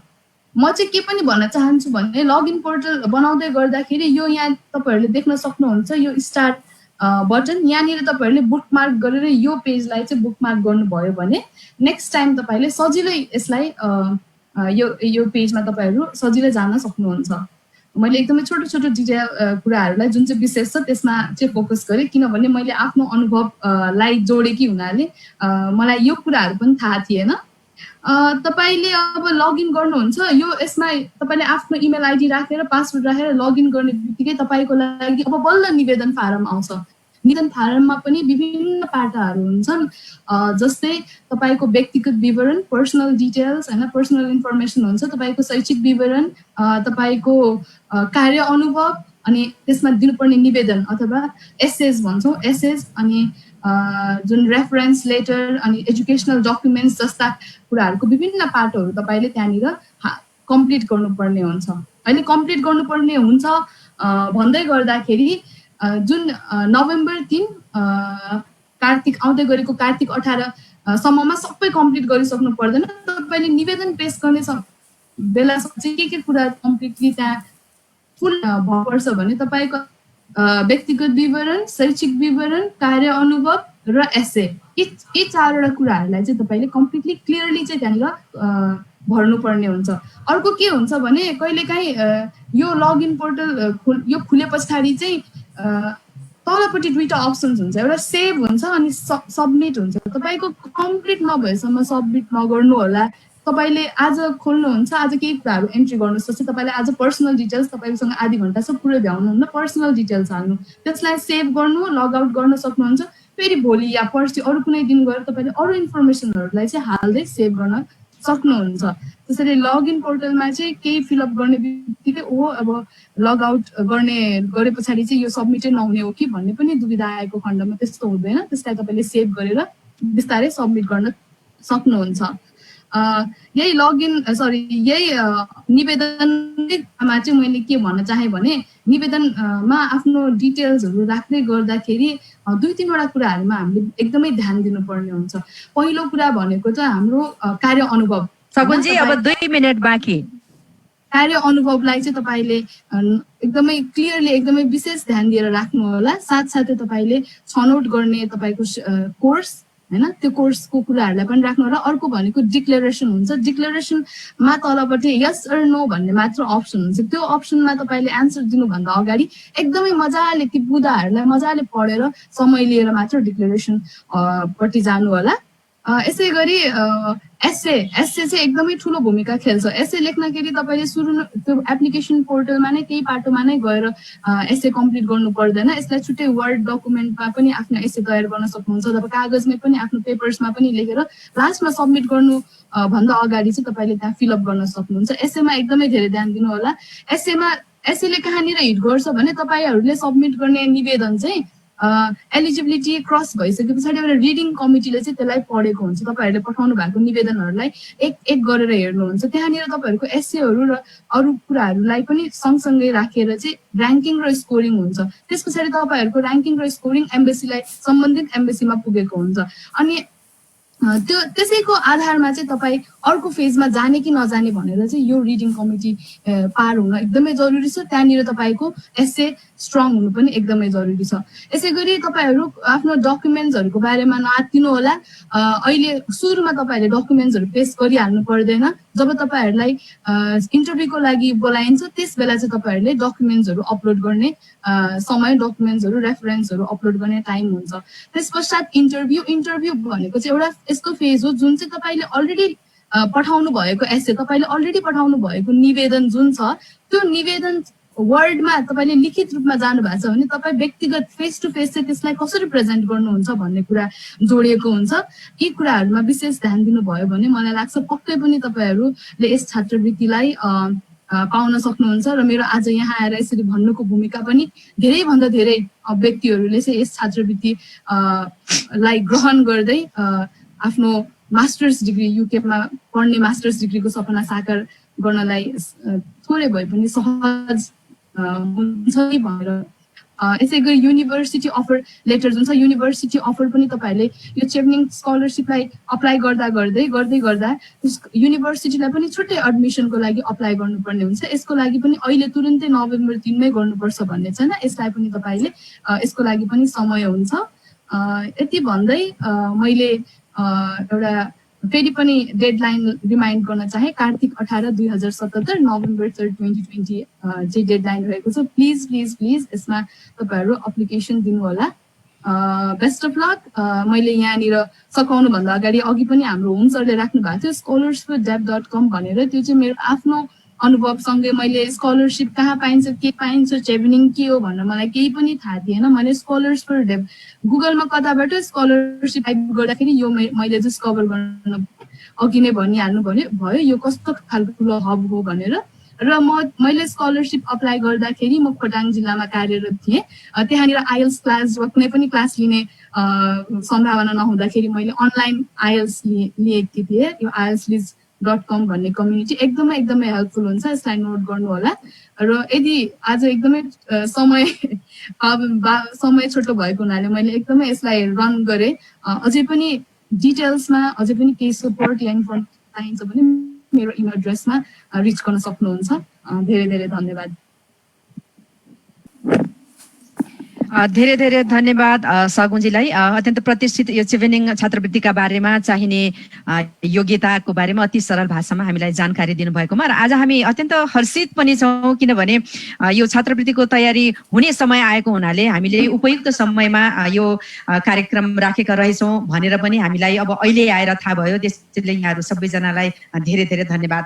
अब हाम्रा अर्का वक्ता हुनुहुन्छ श्री रेबिका गुरुङ र उहाँले पनि आफूले प्राप्त गर्नुभएको मिङमा नोर्बु शेर्पा छात्रवृत्तिमा उहाँको प्रस्तुति केन्द्रित रहनेछ। र रेबिकाज्यूलाई फ्लोर दिनुभन्दा अगाडि उहाँलाई म स्लाइडबाट उहाँको परिचय गराउन चाहन्छु यहाँहरू समक्ष। रेबिका अझै लमजुङ को निवासी हुनुहुन्छ र उहाँ अहिले रुकुम पश्चिममा पहाडी साना किसानका लागि अनुकूलन आयोजनाको जिल्ला समन्वय इकाइमा जिल्ला जलवायु परिवर्तन विज्ञको रूपमा सन् 2019 को फेब्रुअरीबाट कार्यरत हुनुहुन्छ। र यो आयोजना वन तथा वातावरण मन्त्रालयको नेतृत्वमा आइफाडको आर्थिक सहयोगमा थप 6 जिल्लाहरूमा कार्यान्वयन भइरहेको छ। रेबिकाज्यूले सन् 2016 देखि 18 मा मिङमा नोर्बु शेर्पा छात्रवृत्ति प्राप्त गरी न्युजिल्यान्डको लिङ्कन विश्वविद्यालयमा अप्लाइड साइन्समा स्नातकोत्तर पुरा गर्नुभएको छ। न्युजिल्यान्डमा रहँदा उहाँले आउटबाउन्ड वुमेन प्रोफेसनल कोर्स पनि पुरा गर्नुभएको छ भने टियुबाट उहाँले जीवशास्त्रमा स्नातकोत्तर पुरा गर्नुभएको छ। रेबिकाजी, अबको 10 मिनट समय तपाईँको, तपाईँलाई पनि म अरूलाई चाहिँ 2 मिनट बाँकी रहँदा यो समय जनाउ कार्ड देखाउने छु। नाउ ओभर टु यु रेबिकाज्यू। हजुर, धन्यवाद अनिता दिदीज्यू। सम्पूर्णलाई म यहाँ नमस्कार स्याजालो भन्न चाहन्छु। आज मलाई यहाँ आमन्त्रण गर्नुभएको टेकानेट र तमुहिउला छोस्ती गुरुङ राष्ट्रिय परिषदलाई धन्यवाद दिँदै म मेरो प्रेजेन्टेसनतिर बढिहाल्छु अनि म स्लाइड सेयर पनि गरिहाल्छु। देखिएको छ, पर्फेक्ट। Thank you. म मेरो केही अनुभवहरू यही स्कलरसिपमा राखेर, जस्तै निगमा नोबु शेर्पा मेमोरियल स्कलरसिपको बारेमा कसरी अप्लाई गर्ने र मेरो अनुभवहरू के रह्यो र के सिकाइ छ भन्ने कुरा तपाईँहरूलाई बताउन चाहन्छु। र त्यो बताउनभन्दा अगाडि मेरो परिचय अन्दाजले दिनुभयो, त्यसको लागि पनि धन्यवाद। र यहाँ त्यही कुरा दोहोरिन्छ कि जस्तो लाग्यो, तैपनि म भनिहाल्छु। म लमजुङ जिल्लाको हुँ र हाल म अहिले पहाडी साना किसानका लागि अनुकूलन आयोजना जिल्ला समन्वय इकाइ रूपमा जिल्ला जलवायु परिवर्तन विज्ञको रूपमा काम गर्दै आएको छु। र यो कार्यक्रम चाहिँ वन तथा वातावरण मन्त्रालयको नेतृत्वमा र आइफ्याडको आर्थिक सहयोगमा चाहिँ 6वटा जिल्लामा भइरहेको छ। यो कार्यक्रममा आउनुभन्दा अघि चाहिँ म ठ्याक्क मिगमा नोबु शेर्पा मेमोरियल स्कलरसिप मार्फत चाहिँ न्युजिल्यान्डको लिङ्कन युनिभर्सिटीमा पढ्दै थिएँ र त्यहाँबाट मैले चाहिँ अप्लाइड साइन्समा मास्टर्स गरेँ र मेरो मेजर चाहिँ इन्भाइरोमेन्टल म्यानेजमेन्ट थियो। यो स्कलरसिप कस्तो हो भन्ने कौतूहलता होला होइन। यो स्कलरसिप चाहिँ विशेष गरेर प्राकृतिक स्रोत व्यवस्थापन, पर्यटन र वातावरण पढिरहनु भएका भाइ बहिनीहरू र यसमा काम गर्दै रहनुभएका साथीहरूको लागि हो विशेष। अनि यसले चाहिँ तपाईँको मास्टर्सको यात्रालाई सहयोग गर्छ। त्यो यात्रा चाहिँ टक पनि हुनसक्छ, जस्तै अघि हामी लिल दाइले भन्नुभएको जस्तै कोर्स मात्र लिने अनि अर्को रिसर्च पनि हुनसक्छ। रिसर्च 2 वर्षको हुन्छ भने टप मास्टर्स 1 वर्षको हुन्छ। यदि तपाईँ नेपालमा रहने नेपाली र 40 वर्षभन्दा कमको हुनुहुन्छ भने तपाईँ एलिजिबल हुनुहुन्छ स्कलरसिपको लागि। साथमा तपाईँ ग्रामीण भेगको अनि महिला हुनुहुन्छ भने त तपाईँलाई ग्राह्यता टप प्रायोरिटीमा राख्ने गरिन्छ। अनि साथमा चाहिँ 4 वर्ष ब्याचलर भयो भने अप्लाई गर्न सक्नुहुन्छ। अनि त्यसमाथि तपाईँको अलरेडी मास्टर्स छ भने नि घबराउनु पर्ने कुरा छैन, तपाईँले यसमा चाहिँ अप्लाई गर्न सक्नुहुन्छ। अनि अर्को यसको विशेष भनेको चाहिँ तपाईँले आफ्नो 2 वर्षको कार्य अनुभव चाहिँ सकेको हुनुपर्छ। यही क्षेत्रमा चाहिँ रहेर काम गर्नुभएको हुनुपर्छ र तपाईँको अङ्ग्रेजी टेस्टमा 6.5 आएको हुनुपर्छ। इच ब्यान्डमा मिनिमम 6 हुनुपर्ने छ तपाईँको यो अनि तपाईँलाई यो एप्लिकेसन खोल्दाखेरि चाहिँ तपाईँले आफ्नो सर्टिफिकेटहरू, ट्रान्सक्रिप्टहरू त्योहरू तयार गर्नुपर्ने हुन्छ। साथमा चाहिँ एउटा 2 पेजको निबन्ध लेख्नुपर्ने हुन्छ। र अब एसए चाहिँ यो निबन्ध चाहिँ एकदम महत्त्वपूर्ण हुन्छ। तपाईँलाई त्यो स्कलरसिप दिने नदिने भन्ने कुरा चाहिँ यही एसएले चाहिँ निर्धारण गर्छ।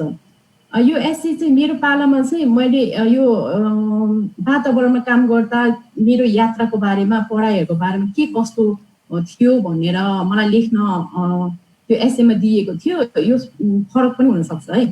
यो स्कलरसिप चाहिँ लिङ्कन युनिभर्सिटी न्युजिल्यान्डको लागि मात्रै हो। यो किन छ भन्ने कुरा पनि म अहिले भन्छु। यो स्कलरसिपको बारेमा भन्दै गर्दाखेरि चाहिँ यो स्कलरसिप कसरी स्थापना भयो भन्ने बारेमा म केही बताउन चाहन्छु। यो स्कलरसिप चाहिँ हाम्रो विश्वविख्यात संरक्षणविद स्वर्गीय मिगमा नोबु शेर्पाज्यूको नाममा रहन गएको छ। उहाँ चाहिँ सर एडमन्ड हिलारीले खुम्जुङमा खोल्नु भएको स्कुलको पनि विद्यार्थी हुनुहुन्थ्यो। साथमा न्युजिल्यान्डको लिङ्कन युनिभर्सिटी र क्यानाडाको म्यानिटोबा युनिभर्सिटीको पनि उहाँ चाहिँ भूतपूर्व विद्यार्थी हुनुहुन्थ्यो। साथै 1987 उहाँले चाहिँ फुल ब्राइट स्कलरसिपमा पनि गएर अमेरिकाको युनिभर्सिटी अफ मिसिगनमा पनि पढ्नु भएको थियो। उहाँलाई सायद मैले अन्नपूर्ण क्षेत्रसँग जोड्दाखेरि सबैले चिन्नुहुन्छ जस्तो लाग्यो होइन। उहाँ चाहिँ फर्स्ट डाइरेक्टर अफ एकिया भनेर पनि हामी चिन्छौँ संरक्षण क्षेत्रमा चाहिँ। अनि साथै उहाँ चाहिँ आफ्नो कम्युनिटीबाट पहिलो वार्डन पनि हुनुहुन्थ्यो। यो स्कलरसिप चाहिँ उहाँको मृत्यु पश्चात 2006मा भएको भुइँचालोको दुःखद मृत्यु हेलिकप्टर क्रासपछि उहाँको मृत्यु पश्चात चाहिँ उहाँले काम गर्नुभएको क्षेत्रका साथीहरू मिलेर यो खोलिएको थियो। जस्तै WWF जहाँ उहाँ कार्यरत हुनुहुन्थ्यो अनि लिङ्कन युनिभर्सिटी उहाँको पुरानो युनिभर्सिटी, अनि साथमा चाहिँ द ग्रेटर हिमालयन फाउन्डेसन, यो 3टा इन्स्टिट्युसनहरू मिलेर उहाँको नाममा यो स्कलरसिप खोलिएको हो। साथमा त्यो 24 जना संरक्षणविदहरूको मृत्युले खाली रहने, पछि कन्जर्भेसनमा या संरक्षणमा खाली रहने त्यो सिटहरू खाली हुने अथवा त्यो जेनेरेसन ग्याप नहोस् भनेर पनि यो स्कलरसिपलाई चाहिँ अगाडि बढाइएको हो। यो स्कलरसिपले चाहिँ अहिलेसम्म 12 जना विद्यार्थीहरूलाई न्युजिल्यान्डमा लिङ्कन युनिभर्सिटीमा पढाएर उहाँहरू फर्किसक्नु भएको छ र विभिन्न क्षेत्रमा काम गर्दै हुनुहुन्छ भने 2 जना चाहिँ हाल अझै पनि पढ्दै हुनुहुन्छ। र यो प्रायः चाहिँ जुन जुलाईमा खुल्छ, यो चाहिँ अगस्तमा यसको डेडलाइन हुन्छ र प्रत्येक 2 वर्षको एकपटक चाहिँ 2टा स्कलरहरूलाई पनि पढ्नको लागि यसबाट छानिन्छ र त्यहाँ एउटा समिति छ, त्यो समितिले चाहिँ एसेहरू छान्ने, सर्टिफिकेटहरू हेरेर एप्लिकेसनहरू छान्ने गर्दछ। र यसबाट चाहिँ यो स्कलरसिपबाट के फाइदा छ भनेर हेर्दाखेरि चाहिँ अब आफ्नो विकास त एउटा हुने नै भयो, अनि न्युजिल्यान्डको छुट्टै लाइफस्टाइल र त्यहाँको लिभिङ बस्ने तरिकाहरू सिक्नु छँदैछ। त्यो बाहेक पनि तपाईँलाई चाहिँ त्यहाँ पढ्नलाई तपाईँको आर्थिक सहयोग गर्दछ। जस्तै तपाईँको ट्युसन पनि फुल पेमेन्ट हुन्छ, जुन चाहिँ लिङ्कन युनिभर्सिटीले यो खर्च उठाउँछ भने बस्ने खाने खर्च चाहिँ हाम्रो WWF-ले दिने गर्दछ। अनि राउन्ड ट्रिप प्राइस युनिभर्सिटी भएको ठाउँ, युनिभर्सिटीबाट नेपाल फर्किँदा पनि तपाईँको प्लेनको भाडा पनि कभर गर्छ। साथमा तपाईँको भिसा प्रोसेसिङ खर्च पनि यसले उठाउने गर्छ। अनि यसलाई चाहिँ द ग्रेटर हिमालयन फाउन्डेसनले सहयोग गर्छ। यसको साथसाथमा तपाईँले 5000 न्युजिल्यान्ड डलर राशि बराबरको outward bound New Zealand leadership course पनि गर्न सक्नुहुनेछ।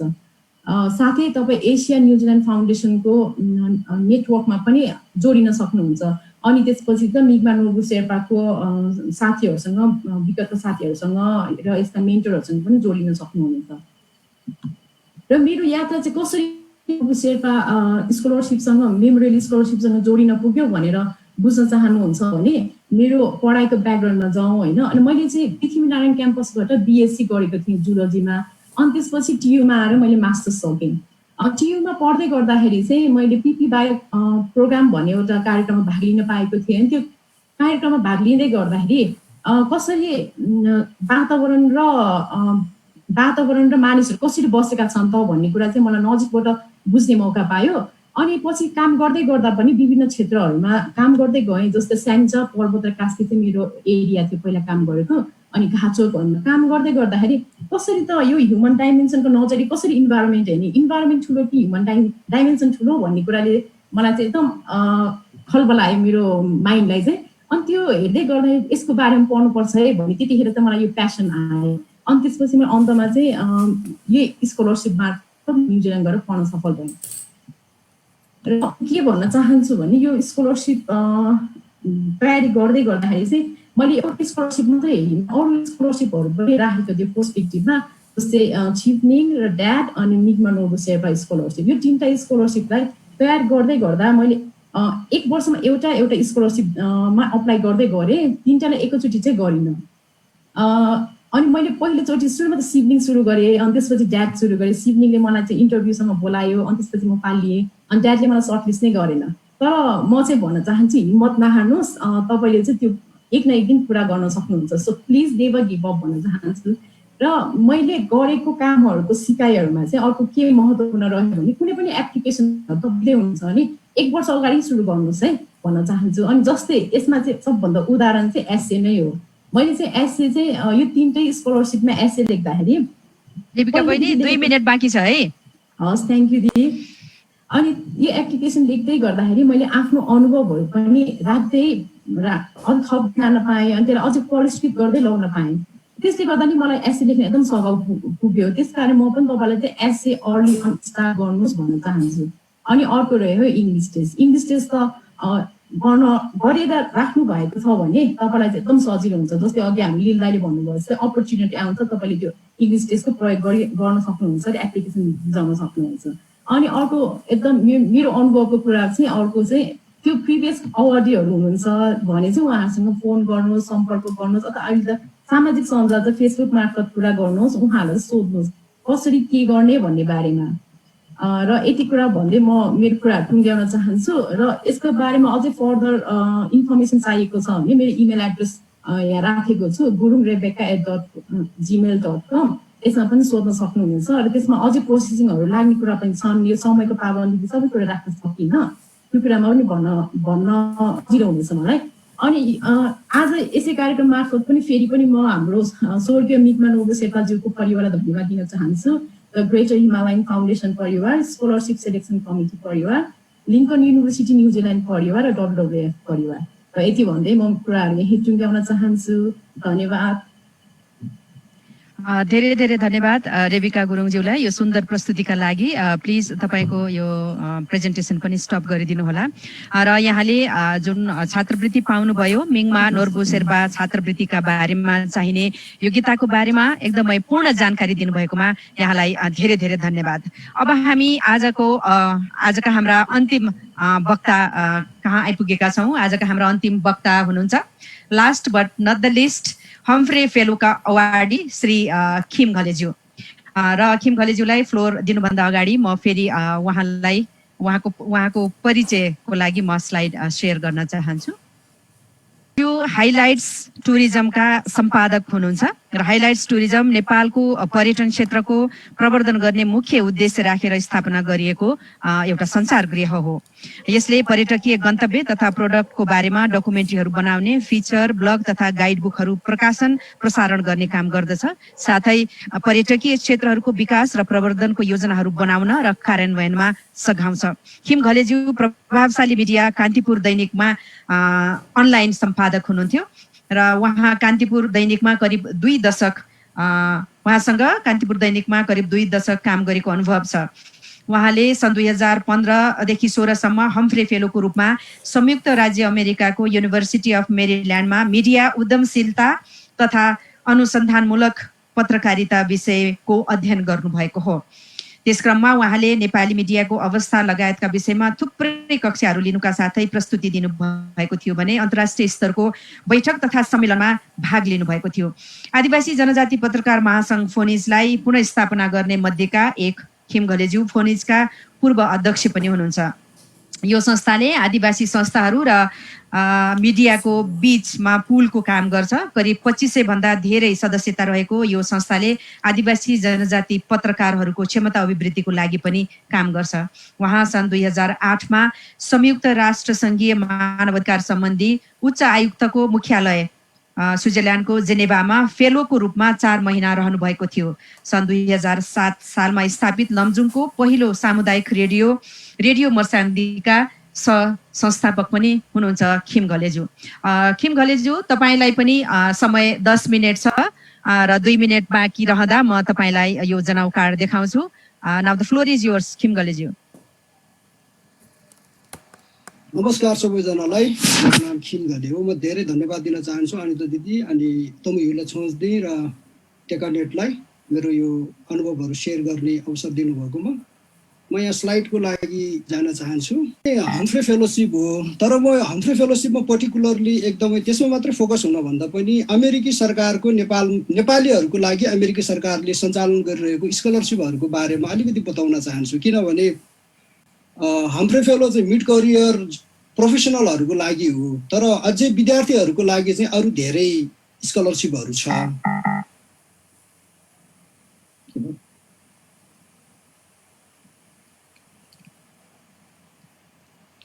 म सुरुमा चाहिँ थोरै मेरो बारेमा भन्न चाहन्छु म चाहिँ लमजुङको 2010 खासुर हो मेरो घर चाहिँ तर म हुर्केको चाहिँ घनपोखरा भन्ने ठाउँमा हो र मैले खुदीमा पढेको म यो किन भन्दैछु भने म जस्तै गाउँबाट पढेर आएको थुप्रै मान्छेको लागि सहयोगी सिद्ध होस् भन्ने हिसाबले म पछि त्यो किन कनेक्ट गर्न चाहन्छु अनि मैले एमए गरेको मतलब मास्टरसम्मको पढाइ चाहिँ त्रिभुवन युनिभर्सिटीबाट गरेँ अनि पछि हम्फ्रे फेलोको रूपमा भर्जिनिया टेक र युनिभर्सिटी अफ मेरील्यान्डमा पढेँ कान्तिपुर दैनिकमा काम गरेँ अघि पनि आइहाल्यो रेडियो मर्साङ्गीको स्थापना गरेँ अहिले चाहिँ हाइलाइट्स टुरिज्म चलाउँछु र आदिवासी आन्दोलनमा विशेष चासो राख्छु यो फोटोको यो हरियो घर चाहिँ मेरो हो त्यहाँ चाहिँ होमस्टे छ मेरो गाउँमा त्यहाँ चाहिँ मेरो गाउँको एकल महिलाहरूले सिङ्गल वुमेनहरूले चाहिँ खाजा घर बनाएको छ, त्यो त जानुभयो भने त्यहाँ पस्नु होला।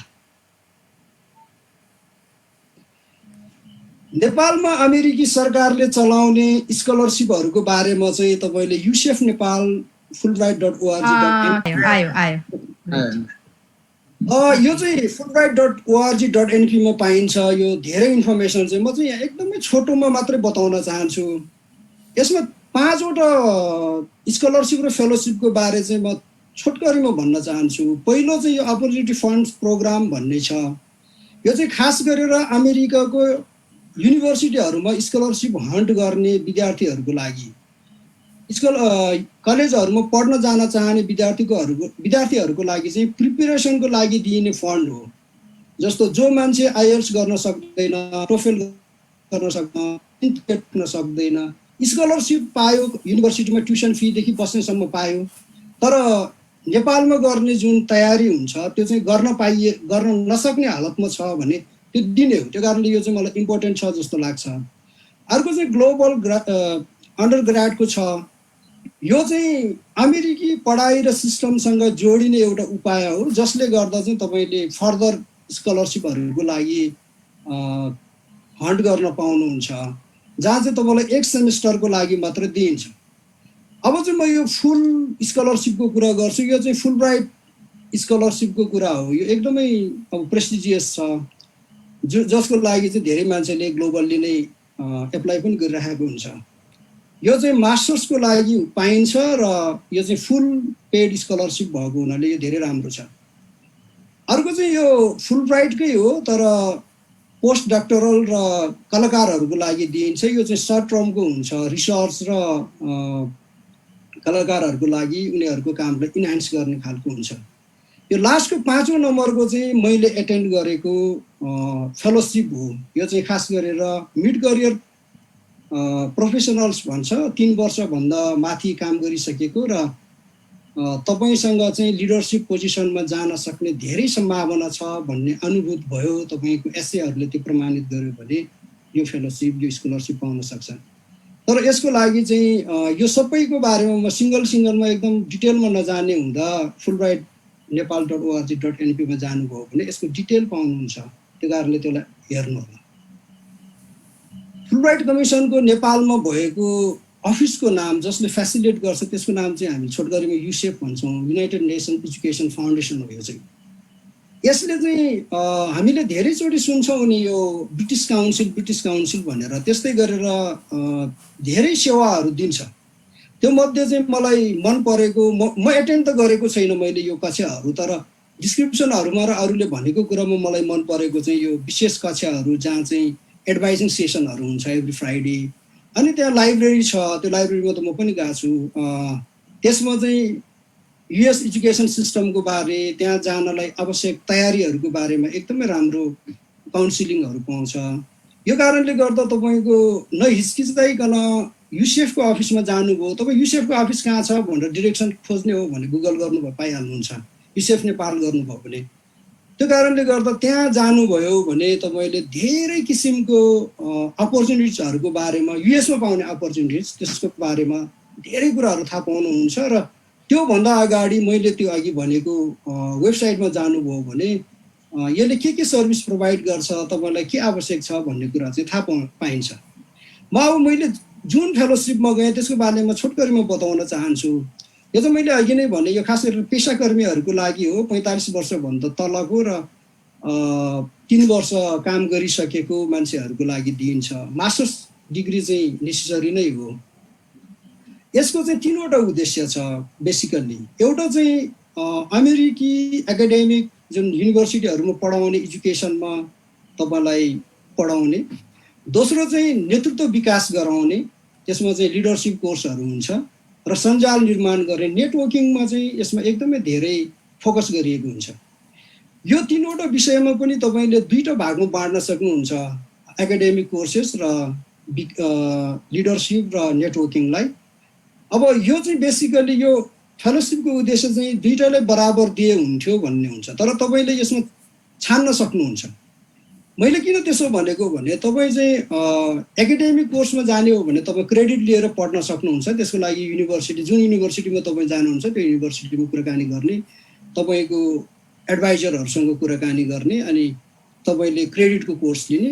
त्यो क्रेडिट कोर्स कस्तो हुन्छ भने यो क्लास लिँदा मात्रै क्रेडिट पुगेन भने तपाईँले त्यो क्रेडिटलाई ट्रान्सफर गर्न सक्नुहुन्छ। जस्तो मसँग भएको इक्वेडोरको एकजना तर्कशास्त्रको लेक्चररले चाहिँ उहाँको पिएचडीमा कन्भर्ट गर्नुभएको थियो। त्यो पाइन्छ, मास्टर्समा लान नि मिल्छ, पिएचडीमा लान नि मिल्छ। तपाईँले त्यो क्लास कहाँ लिने, कति लिने, त्यो सबै चिज त्यहीँ गएर छलफल गर्न सक्नुहुन्छ यहाँबाट एउटा मोटिभ बनाएर गएपछि। अर्को चाहिँ तपाईँले लिडरसिप डेभलपमेन्ट र नेटवर्किङमा जोड दिने हो भने एज अ प्रोफेसनल त्यो चाहिँ वर्ल्ड क्लासको जुन प्रोफेसनलहरू उनीहरूसँगको तपाईँको सञ्जाल बन्छ। जस्तो मेरो फ्याकल्टी एडभाइजर चाहिँ वासिङटन पोस्टको अनलाइन एडिट थियो र मेरो प्रोफेसर चाहिँ एकदमै मसँग धेरै कन्ट्र्याक्टमा भएको प्रोफेसर चाहिँ वासिङटन पोस्टको डायना फ्रिस भन्ने 3 चोटि पुलिजर अवार्ड पाइसकेको र पब्लिक सर्भिसमा पुलिजर अवार्ड पाएको जर्नलिस्ट हुनुहुन्थ्यो। त्यो चाहिँ कस्तो एज अ मिडिया पर्सन, अब मिडियामा नभएको मान्छे काम लियो भन्ने कुरा होला, तर एकजना पत्रकार मिडिया पर्सनको रूपमा डाना फ्रिससँग सँगै काम गर्नु, उसको प्रत्यक्ष निगरानीमा उसँग काम गर्नु भनेको चाहिँ इट इज भेरी निकै ठुलो चिज हो भन्ने चाहिँ मलाई लाग्छ। अब यसमा के विषय जोडिन्छ त भन्दा चाहिँ यहाँ 4 क्याटेगोरी गरिएको छ। दिगो विकास, लोकतान्त्रिक संस्थाहरूको निर्माण, शिक्षा र जनस्वास्थ्य। यो 4वटा थिमभित्र चाहिँ तपाईँको 19वटा जति सब्जेक्ट छ। त्यो चाहिँ तपाईँहरूले त्यही गएर हम्फ्रे फेलोसिपको सेक्सनमा गएर हेर्नुभयो भने थाहा पाउनुहुन्छ तपाईँको सब्जेक्ट मिल्छ कि मिल्दैन त्यो कुरा चाहिँ। त्यसरी गरिसकेपछि तपाईँहरूले त्यसको प्रोसेसमा जानुपर्ने हुन्छ। त्यो प्रोसेसमा जाँदाको सजिलो चाहिँ के छ भने एडभाइसिङ पनि त्यही हुन्छ। तर मेरो सुझाव चाहिँ यहाँ म केही सुझावहरू दिन चाहन्छु। किमजी 2 मिनेट बाँकी है। मेरो टिप्स चाहिँ मेरो अनुभवजन्य टिप्स हो। जस्तो जहाँ एप्लाई गर्न खोजिरहनु भएको छ त्यसको मापदण्डहरू राम्ररी बुझ्नुहोस् र आफूलाई उपयुक्त हुन्छ कि हुँदैन भन्ने कुरालाई ख्याल गरिनुपर्छ। अनि अर्को एउटा एकदमै महत्त्वपूर्ण चाहिँ आफूभन्दा अगाडि गएकोहरूको अनुभव र परामर्श चाहिँ एकदमै इम्पोर्टेन्ट हुन्छ। अनि अर्को चाहिँ फारम भर्दा, निबन्धहरू लेख्दा चाहिँ एकदमै इमान्दार हुनुहोस्। किनभने मैले फर्केर आएपछि गुरुङहरू त कोही आउनु भएन, मैले सधैँ नेटवर्कमा चाहिँ राखिरहेको हुन्छु। अरू साथीहरू जो आउनुभयो त्यो मध्ये केही साथीहरूले चाहिँ आफ्नो काम र आफ्नो योग्यतालाई एकदम एक्जाजरेसन गरेको जस्तो लाग्थ्यो कि मलाई। अनि मैले 1-2 जनालाई त भनेको पनि थिएँ, तपाईँले साँच्ची नै यस्तो राम्रो काम गर्नु भएको छ भने तपाईँ पाइहाल्नुहुन्छ नि भन्थे। तर मनभित्र के हुन्थ्यो भने यो त एक्जाजरेसन भयो जस्तो लाग्थ्यो। नभन्दा त्यो मान्छेहरूले पाउँदैन जसले आफूलाई इमान्दारिताको साथ प्रस्तुत गरेको छ। मैले नै एडभाइस गरेको 2-3 जनाले पाउँदा त्यस्तो साथीहरू पऱ्यो। त्यो कारणले गर्दा इमान्दार हुनु चाहिँ एकदमै नेसेसरी रहेछ भन्ने लाग्छ। अर्को चाहिँ यो रिकमेन्डेसन लेख्छ नि रेफ्री बस्ने मान्छेहरूको बारेमा, त्यसमा पनि एउटा भ्रम रहेछ मान्छेलाई। एकदमै ठुलो मान्छे, प्रभावशाली मान्छेको लाई रेफ्री राख्न पायो भने पर्छ कि भन्ने त्यो होइन रहेछ। त्यो भन्दा राम्रो चाहिँ के रहेछ भने तपाईँको काम, तपाईँको क्षमता र तपाईँको योग्यताले एकदम राम्ररी चिनेको मान्छेले तपाईँलाई रिकमेन्ड गरिदिएको छ भने तपाईँको क्वालिटीको बारेमा चाहिँ त्यो मान्छेले राम्ररी गरिदिन सक्दो रहेछ। त्यो चाहिँ धेरै सजिलो रहेछ। अर्को चाहिँ प्रयास गर्न नछोड्नुहोस् भन्ने चाहिँ अब मेरो कन्टेस्टमा त मलाई खासै यो हम्फ्रेकै लागि चाहिँ मैले यो गर्नु परेन, किनभने फर्स्ट टाइम नै मेरो सेलेक्सन भयो। त्यो चाहिँ अब फर्चुनेट नै भन्नुपर्छ। तर मैले त्यो दौरानमा सम्पर्क भएको धेरै साथीहरूको कुरा चाहिँ 4 चोटि 5 चोटि 2 चोटि 3 चोटि त फाइनल सेलेक्सनमा पुगिसकेपछि पनि एकदमै रिगरसली उहाँहरूले ट्राई गरिराखेको देखेँ। अनि यो फेलोसिपमा चाहिँ गुरुङहरूमा नर गुरुङ भन्ने अब धेरै सिनियर मान्छे 90s को दशकमा एकजना जानुभएको रहेछ, तर उहाँसँग मेरो सम्पर्क त छैन। तर त्यसपछि चाहिँ म हो 2015-16 मा गएको। त्यो कारणले गर्दा यो चाहिँ एकदमै राम्रो अपर्च्युनिटी हो। अब सबै हिसाबले अब अरू पनि फुलब्राइटहरू पनि राम्रो छ। यसमा चाहिँ यहाँहरूले कसैले एप्लाई गर्न चाहनुहुन्छ, म चाहिँ योग्य छु भन्ने लाग्छ भने एप्लाई गर्नुहोस्। एप्लाई गर्न लागिराखेको बेला तपाईँलाई कन्सल्ट गर्न मन छ भने मलाई सम्पर्क गर्नुहोस्। किनभने केही विषयहरू यस्तो छ जुन चाहिँ गएको मान्छेहरूलाई मात्रै यो चाहिँ यो रहेछ भन्ने थाहा हुन्छ। किनभने क्वेसनले बुझ्न, त्यो क्वेसनमा गरिएको चिजले उसले के एन्सर खोजिरहेको छ भन्ने चिज चाहिँ हामीलाई नयाँ मान्छेलाई लिन चाहिँ निकै गाह्रो हुँदो रहेछ। म यति भन्दै टुङ्ग्याउन चाहन्छु। सबैलाई धन्यवाद, नमस्कार।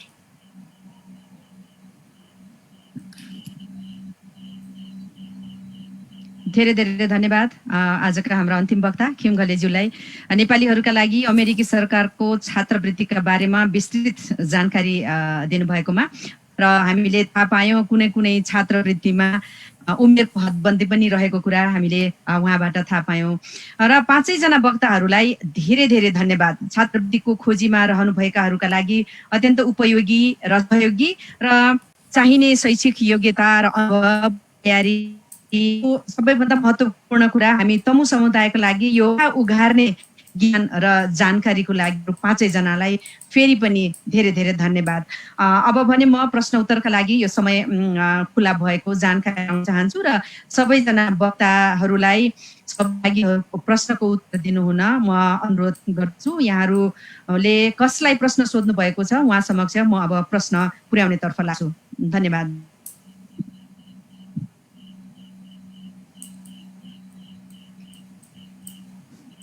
मलाई मोहनजीले राख्नु भएको छ।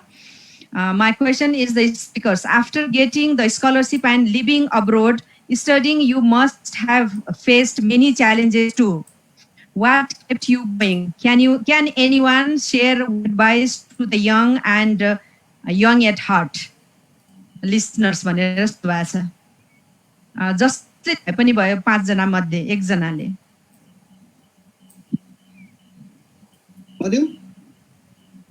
हस् हुन्छ। मेरो ओके खिम भाइ प्लिज गो अहेड। ओके, यसमा चाहिँ के छ भने धेरै मान्छेले के सोध्छ भने अब डेफिनेटली हामी हाम्रो देशभन्दा विकसित ठाउँमा गइरहेका हुन्छौँ, धेरै र्युमरहरू सुन्छौँ। मैले अब यो फुलब्राइट हम्फ्रेको प्रेजेन्टेसनमा पनि यही भन्ने गर्छु। बेसिक रूप चाहिँ के हो भने हामीले बुझ्नुपर्ने, मेरो आफ्नो बुझाइ चाहिँ मेरो 2-3 ठाउँको अनुभवले पनि के भन्छ भने त्यहाँ पनि मान्छे हो उनीहरू भन्ने चाहिँ सबभन्दा पहिला हामीले बुझ्नुपर्छ। त्यहाँ खराब मान्छे पनि हुन्छ, राम्रो मान्छे पनि हुन्छ र नेपालमा जे कुरा फेस हुन्छ त्यो त्यहाँ पनि फेस हुन्छ भन्ने कुरा हुन्छ। अर्को कुरा हम्फ्रेकै गर्दा चाहिँ तपाईँलाई ओरिएन्टेसनहरू राम्रो हुन्छ र त्यहाँ गएर पनि तपाईँलाई लिडरसिपको कोर्सहरू पनि हुने हुँदा सँगसँगै तपाईँलाई धेरै ओरिएन्टेसनहरू हुन्छ। त्यो कारणले त्यति धेरै ठुलो समस्या चाहिँ बेहोर्दैन। तर अरू स्कुलमा आउनु चाहिँ केही समस्याहरू मैले त्यहाँ फेस गरेँ, मसँग इन्टरेक्ट गर्दा पनि उहाँहरूले गरेको समस्याहरू मैले त्यो कारणले गर्दा सबैभन्दा पहिला चाहिँ जानुभन्दा अगाडि पनि अलिअलि स्टडी आएको पास फेलोहरू तपाईँ कुन युनिभर्सिटी जाँदै हुनुहुन्छ त्यो त थाहा भइसक्छ। त्यो युनिभर्सिटीको फेलोहरू या पहिला गएको मान्छेहरूसँग तपाईँले सकेसम्म सम्पर्क गर्ने र के च्यालेन्जेसहरू आउन सक्छ भनेर सोध्ने। जस्तो म भर्जिनिया टेक भन्ने एउटा युनिभर्सिटीमा सबभन्दा पहिला गएँ। त्यसको र युनिभर्सिटी अफ म्यारिल्यान्डको इन्भाइरोमेन्ट चाहिँ निकै फरक थियो। त्यो कारणले गर्दा भर्जिनिया टेकमा मैले जे चिज बेहोर्छु युनिभर्सिटी अफ म्यारिल्यान्डमा चाहिँ त्यो नबेहोर्न सक्छु। त्यो कारण अर्को कुरा चाहिँ सबै पहिलो तपाईँले किनभने मैले किन भने खराब पनि हुन्छ राम्रो पनि हुन्छ, तर बेसी तपाईँले फेस गर्नुपर्छ त्यसलाई। त्यो कारण तपाईँले आफूलाई जे लागेको छ त्यो कुरा आफ्नो मेन्टरलाई, आफ्नो फ्याकल्टी एडभाइजरलाई या आफ्नो कोअर्डिनेटरलाई मान्छेलाई राम्ररी सोध्ने अनि उसँग एडभाइस लिने। अब डेफिनेटली हामी इन्टरनेसनल स्टुडेन्ट भइसकेपछि उहाँहरूले हामीलाई सपोर्ट गर्छ नै। त्यो कारणले गर्दा च्यालेन्जेसहरू आउँछ, कल्चरको च्यालेन्जेस आउँछ, तपाईँको होमसिक होला, सबै चिजहरूमा चाहिँ उहाँहरूसँग कोरिलेसनमा बसेर राम्ररी कुराकानी गर्ने हो भने त्यस्तो ठुलो प्रब्लम चाहिँ केही आउँदैन। तपाईँको व्यक्तिगत रूपमा केही प्रब्लम छ चाहिँ तपाईँलाई त्यति ठुलो प्रब्लम आउँछ मलाई लाग्दैन। यद्यपि तपाईँ सधैँ क्लियर दिमागमा राखेर जानुपर्ने के हुन्छ भने कोही कोही मान्छेहरूले ओरिएन्टेसनमा भनिरहेको हुन्छ स्वर्गै पुगे जस्तो कुरा गरिरहेको हुन्छ। स्वर्ग कहीँ पनि हुँदैन। युएस जानुहोस्, युके जानुहोस्, अब युरोप जानुहोस् या जानुहोस्, त्यहाँ पनि राम्रो मान्छे पनि हुन्छ, राम्रो मान्छे पनि हुन्छ। अब युनिभर्सिटी अफ मेरिल्यान्डले राति दुईजना आएर लुट बाटोमा हिँड्न गएको रहेछ, बेलुका गएर लुटी। तर हामीले त्यस्तो चिज फेस गरेन किनभने अब त्यो खराब मान्छेसँग भेटियो त्यो समस्या त आउँछ नै, तर इन जेनरलमा त त्यहाँ मान्छे छ, राम्रोहरू छ, समस्या आउँदैन। त्यो कारणले गर्दा सुरुमै हामीले जे एकदम केयरलेस हुने या सबै चिज चाहिँ राम्रो मात्रै हुन्छ भनेर सोचेर जान मिल्दैन। सबै चिजको लागि चाहिँ हामी प्रिपेयर भयो भने हुन्छ, त्यो धेरै ठुलो समस्या आउँदैन। किनभने एज अ इन्टरनेसनल स्टुडेन्ट हामीलाई सपोर्ट गर्नको लागि त्यही निकायहरू हामीलाई सपोर्ट गरिरहेको छ। थ्याङ्क यू हेमज्यू। अब म फेरि क्वेसनतिर लाग्छु। यहाँ मलाई एकदमै राम्रो ब्युटिफुल चाहिँ कम्प्लिमेन्ट आएको छ।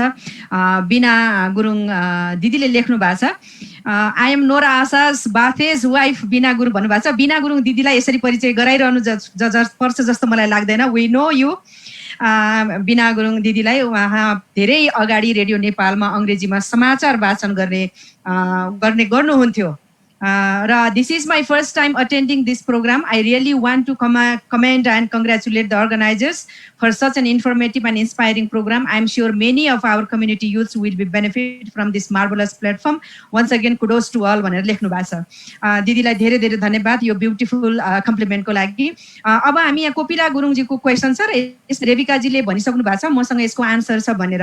Is it just a scholarship to study abroad, no opportunity to study in Nepal भनेर। योभन्दा अगाडिको सेसनमा पनि हामीले नेपालमा उपलब्ध छात्रवृत्तिहरूको बारेमा जानकारी गराएका थियौँ र अघि डाक्टर होमको प्रेजेन्टेसनमा पनि थियो नेपालमा पनि केही छात्रवृत्तिहरू छन् भनेर। र यसमा रेबेकाजीको केही भनाइहरू छन्, म रेबेकाजीलाई उत्तर दिनु हुन अनुरोध गर्छु। रेबेकाजी, ओभर टु यु। यसमा चाहिँ म के भन्न चाहन्छु भने अब मलाई चाहिँ मेरो फिल्डको चाहिँ थाहा हुन्छ, म मेरो फिल्डको चाहिँ भन्छु। अनि यसमा अस्ति अघि नै मैले भनिहालेँ, त्यो 24 जना हाम्रो संसदविदहरू बित्नु भएपछि उहाँहरूको नाममा चाहिँ स्कलरसिप खडा गरिएको छ। त्यो चाहिँ कुनै ब्याचलरको लागि, कुनै मास्टर्स डिग्रीको लागि चाहिँ नेपालमै पढ्नको लागि फरेस्ट्री र इन्भाइरोमेन्टको लागि पनि छ।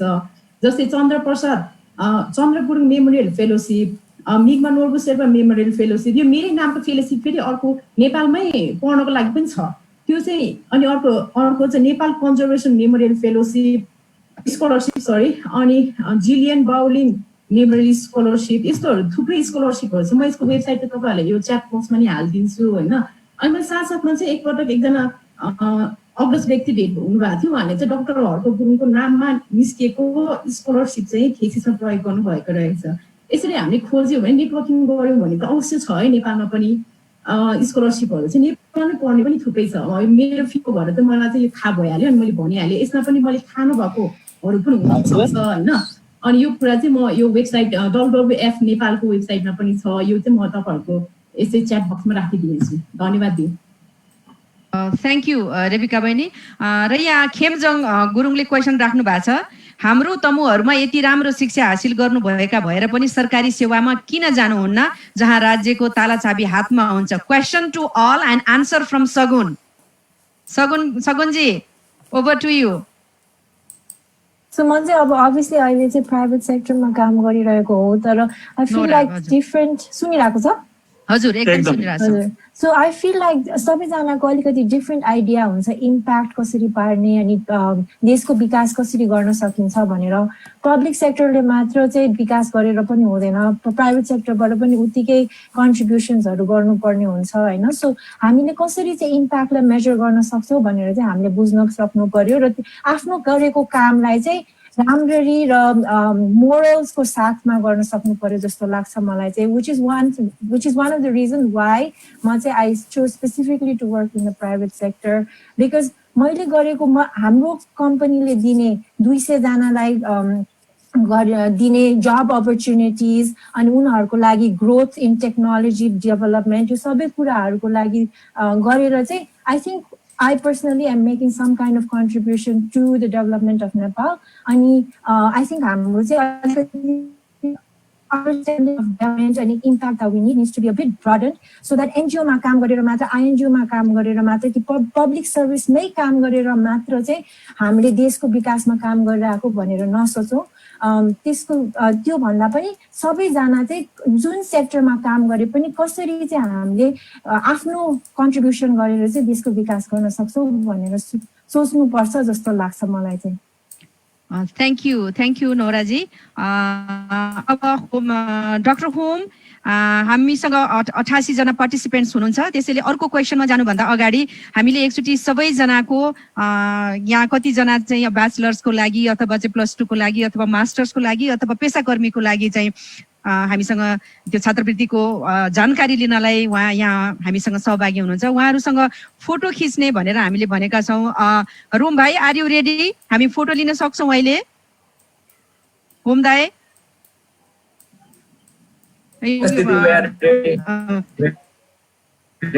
जनाले एकचोटि आफ्नो भिडियो अन गरौँ, त्यसपछि रुम भाइले निर्देश गर्नुहुन्छ, त्यसपछि अनुसार चल्छौँ है त। ल रुम भाइ, ओभर टु यु, तपाईँले गाइड गर्नु होला। Thank you. यहाँ अझै सडन साथीहरूको चाहिँ क्यामेरा अन भएको छैन।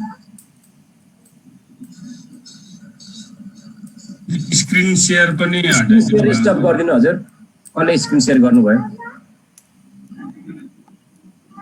साथीहरूले क्यामेरा अन गरिदिनु होला हजुर, हामी group photo लिँदैछौँ।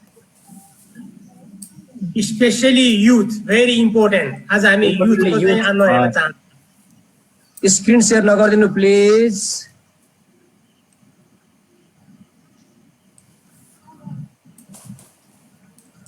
Only 50% are turning on their camera.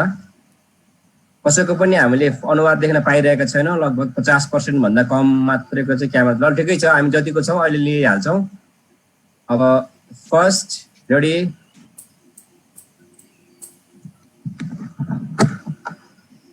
अब मैले यहाँ 4 पेज चाहिँ मैले फर्स्ट पेजको लिँदैछु। फर्स्ट पेजमा हामी रेडी 1 2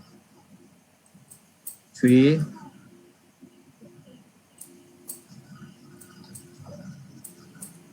म सेकेन्ड पेजमा जाँदैछु। सेकेन्ड पेजमा हामी अर्को 4 छौँ।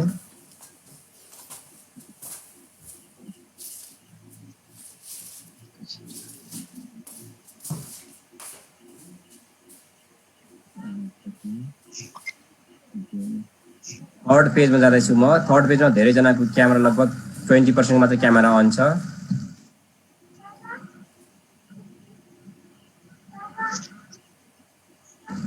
उहाँहरूले क्यामेरा अन गरिदिनु भएको भए हामी अत्यन्त आभारी हुने थियौँ। कसैको पनि क्यामेरा अन छैन। लास्ट पेजमा we are around 25 people over here, but एकैछिनै रुम भाइ, एकैछिन उहाँले क्यामेरा अन गर्दै हुनुहुन्छ। छात्रवृत्ति पाउनुहुन्छ क्यामेरा अन गर्नुभयो भने। Yes, that's very true, sir. पहिला तपाईको स्कलरशिप पाउनु लागि तपाईले फेस देखाउन सक्नु पर्यो। तपाईले you have to face your हुन्छ नि, देखाउन सक्नु पर्यो। कसैले पनि क्यामेरा अन गर्नु भएकै छैन। कसैले my camera is not working पनि भन्नु भएको छ। ल ठिकै छ हजुर, मैले जे छ त्यही गरिदिएँ। मैले अब लास्ट पेजको क्यामेरा फोटो लिँदै छु। हामी around 25 people over in last page. 30 जना छौँ हामी। हस्, थ्याङ्क यू। मैले जति सकेँ त्यति क्याप्चर गरेँ। हस्, थ्याङ्क यू। धेरै धेरै धन्यवाद हाम्रो रोम भाइलाई, हाम्रो चाहिँ एकदमै प्रोफेसनल फोटोग्राफर ठेका नेटको र तमयुलाको। अब फेरि म यहाँहरूले राख्नुभएको क्वेसनमा, नमस्कार, I am doing bachelor in fashion designing.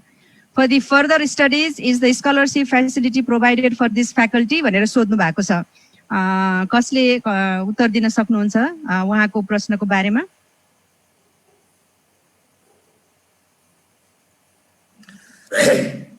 कोही हुनुहुन्छ? मेरो विचारमा ग्लोबली इन्टरनेसनली जुन मैले जुन वेबसाइट सेयर गरेको थिएँ, म फेरि यहाँ एड गर्छु। त्यो वेबसाइटमा गएर तपाईँले समय बिताउनु भयो भने you have to spend about 3-4 hours. विभिन्न तपाईँलाई चाहेको के हो, कुन कोर्स, कुन स्कलरशिप, कुन देश, कुन रिजन, तपाईँले पाउन सक्नुहुन्छ। त्यसैले त्यसमा एक्सप्लोर गर्नुभयो भने there will be lots of opportunities where you can see and explore. म त्यो लिङ्क यहाँ फेरि राखिदिन्छु यहाँ सबैलाई। धन्यवाद। हस्, थ्याङ्क यू दाइ। र यहाँ हामीलाई सगुन बहिनीले मेसेज पठाउनु भएको छ, टेक्निकल प्रब्लम भयो र मैले आन्सर दिन सकिनँ। नोरा बहिनीले नै भन्नुभएको कुरा हो र मैले लङ टर्म प्लानमा राखेको छु, यसरी नै खेमजङ बुवालाई रेस्पोन्स गरिदिनुहोस् है भनेर भन्नुभएको छ। सायद खेमजङ दाइले सुन्नुभयो होला। यहाँहरू सबैजनालाई धेरै धेरै धन्यवाद प्रश्न राखिदिनु भएकोमा पनि र आफ्नो अति व्यस्त समयका बावजुद पनि समय व्यवस्थापन गरी तमु ह्युलेट संसदीय गुरुङ राष्ट्रिय परिषद र टेकानेट परिवारको अनुरोधलाई सहर्ष स्वीकार गरी वक्ताको रूपमा आइदिनु भएकोमा आदरणीय नोरा आशा गुरुङज्यू, लील गुरुङज्यू, सगुन गुरुङज्यू, रेबिका गुरुङज्यू र खिम घलेज्यूलाई तमु ह्युलेट संसदीय गुरुङ राष्ट्रिय परिषद परिवार र टेकानेट परिवार र मेरो व्यक्तिगत तर्फबाट हार्दिक कृतज्ञता व्यक्त गर्दछौँ। यहाँहरूले हामीलाई दिनुभएको अमूल्य समयप्रति हामी अत्यन्त आभारी छौँ। साथै सम्पूर्ण सहभागीहरूलाई यहाँहरूको सक्रिय र उत्साहपूर्ण सहभागिताका लागि धेरै धन्यवाद। हामी सल्लाह सुझाव र प्रतिक्रियाको अपेक्षा राख्दै 18औं श्रृङ्खलामा नयाँ विषयको संवादमा हाम्रो फेरि भेट हुनेछ। अन्तमा तमु ह्युलेट संसदीय गुरुङ राष्ट्रिय परिषदका केन्द्रीय अध्यक्ष श्री रेशम गुरुङज्यूलाई आफ्नो भनाइसहित यो संवादको समापन गरिदिनु हुन अनुरोध गर्दै यो स्क्रिन हस्तान्तरण गर्छु। यहाँहरू सबै सुरक्षित रहनुहोस्, स्वस्थ रहनुहोस्, भौतिक दूरी कायम गरौँ, मास्क लगाउँ र पटक पटक साबुन पानीले हात धौँ भन्दै बिदा हुन्छु। नमस्कार। और से ग्यासाजे।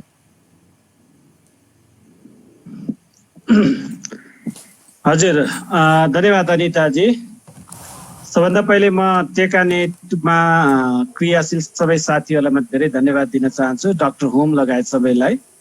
आजको स्रोत व्यक्तिको रूपमा उपस्थित खिम घलेजी लमजुङ, रेविकाजी लमजुङ, त्यसपछि नोराजी काठमाडौँ, लीलजी कास्की, सगुन गुरुङ लमजुङ, उहाँहरूलाई स्रोत व्यक्तिको रूपमा पाउँदा तमु ह्युलेट संसदीय गुरुङ राष्ट्रिय परिषद र टेकानेट परिवार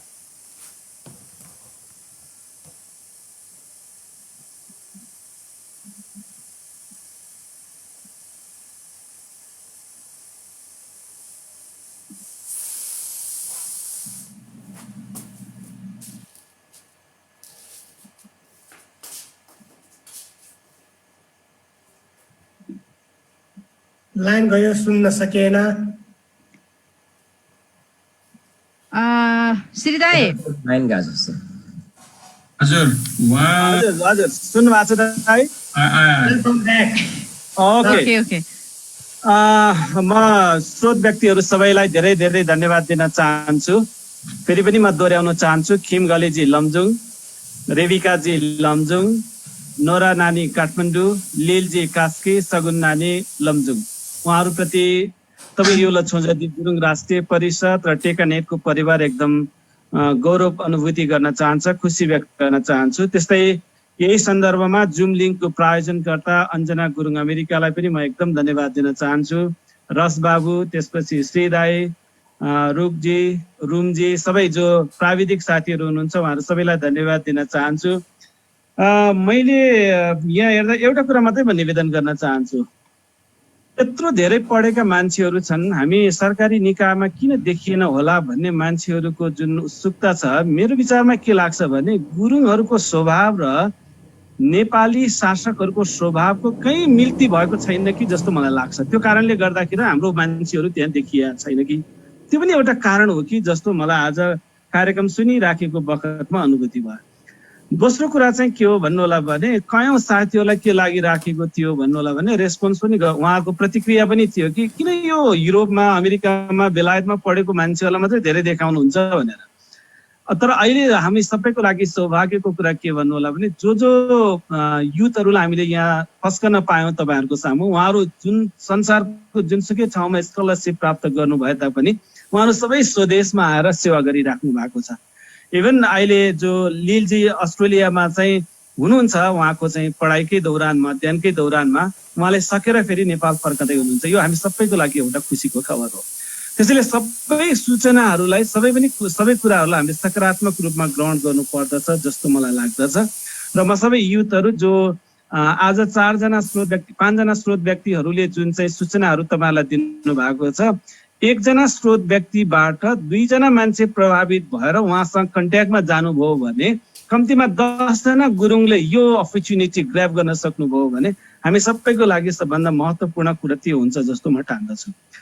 जहाँसम्म युला छोन्जदीको कुरा छ र टेकानेटको कुरा छ या गुरुङ समुदायको कुरा छ, मैले त बारम्बार भन्दै आइराखेको छु, सरकारी निकायमा खास गरिकन चाहिँ तपाईँको सर्वोच्च अदालतमा आजको दिनसम्म एकजना गुरुङ न्यायाधीश छैन।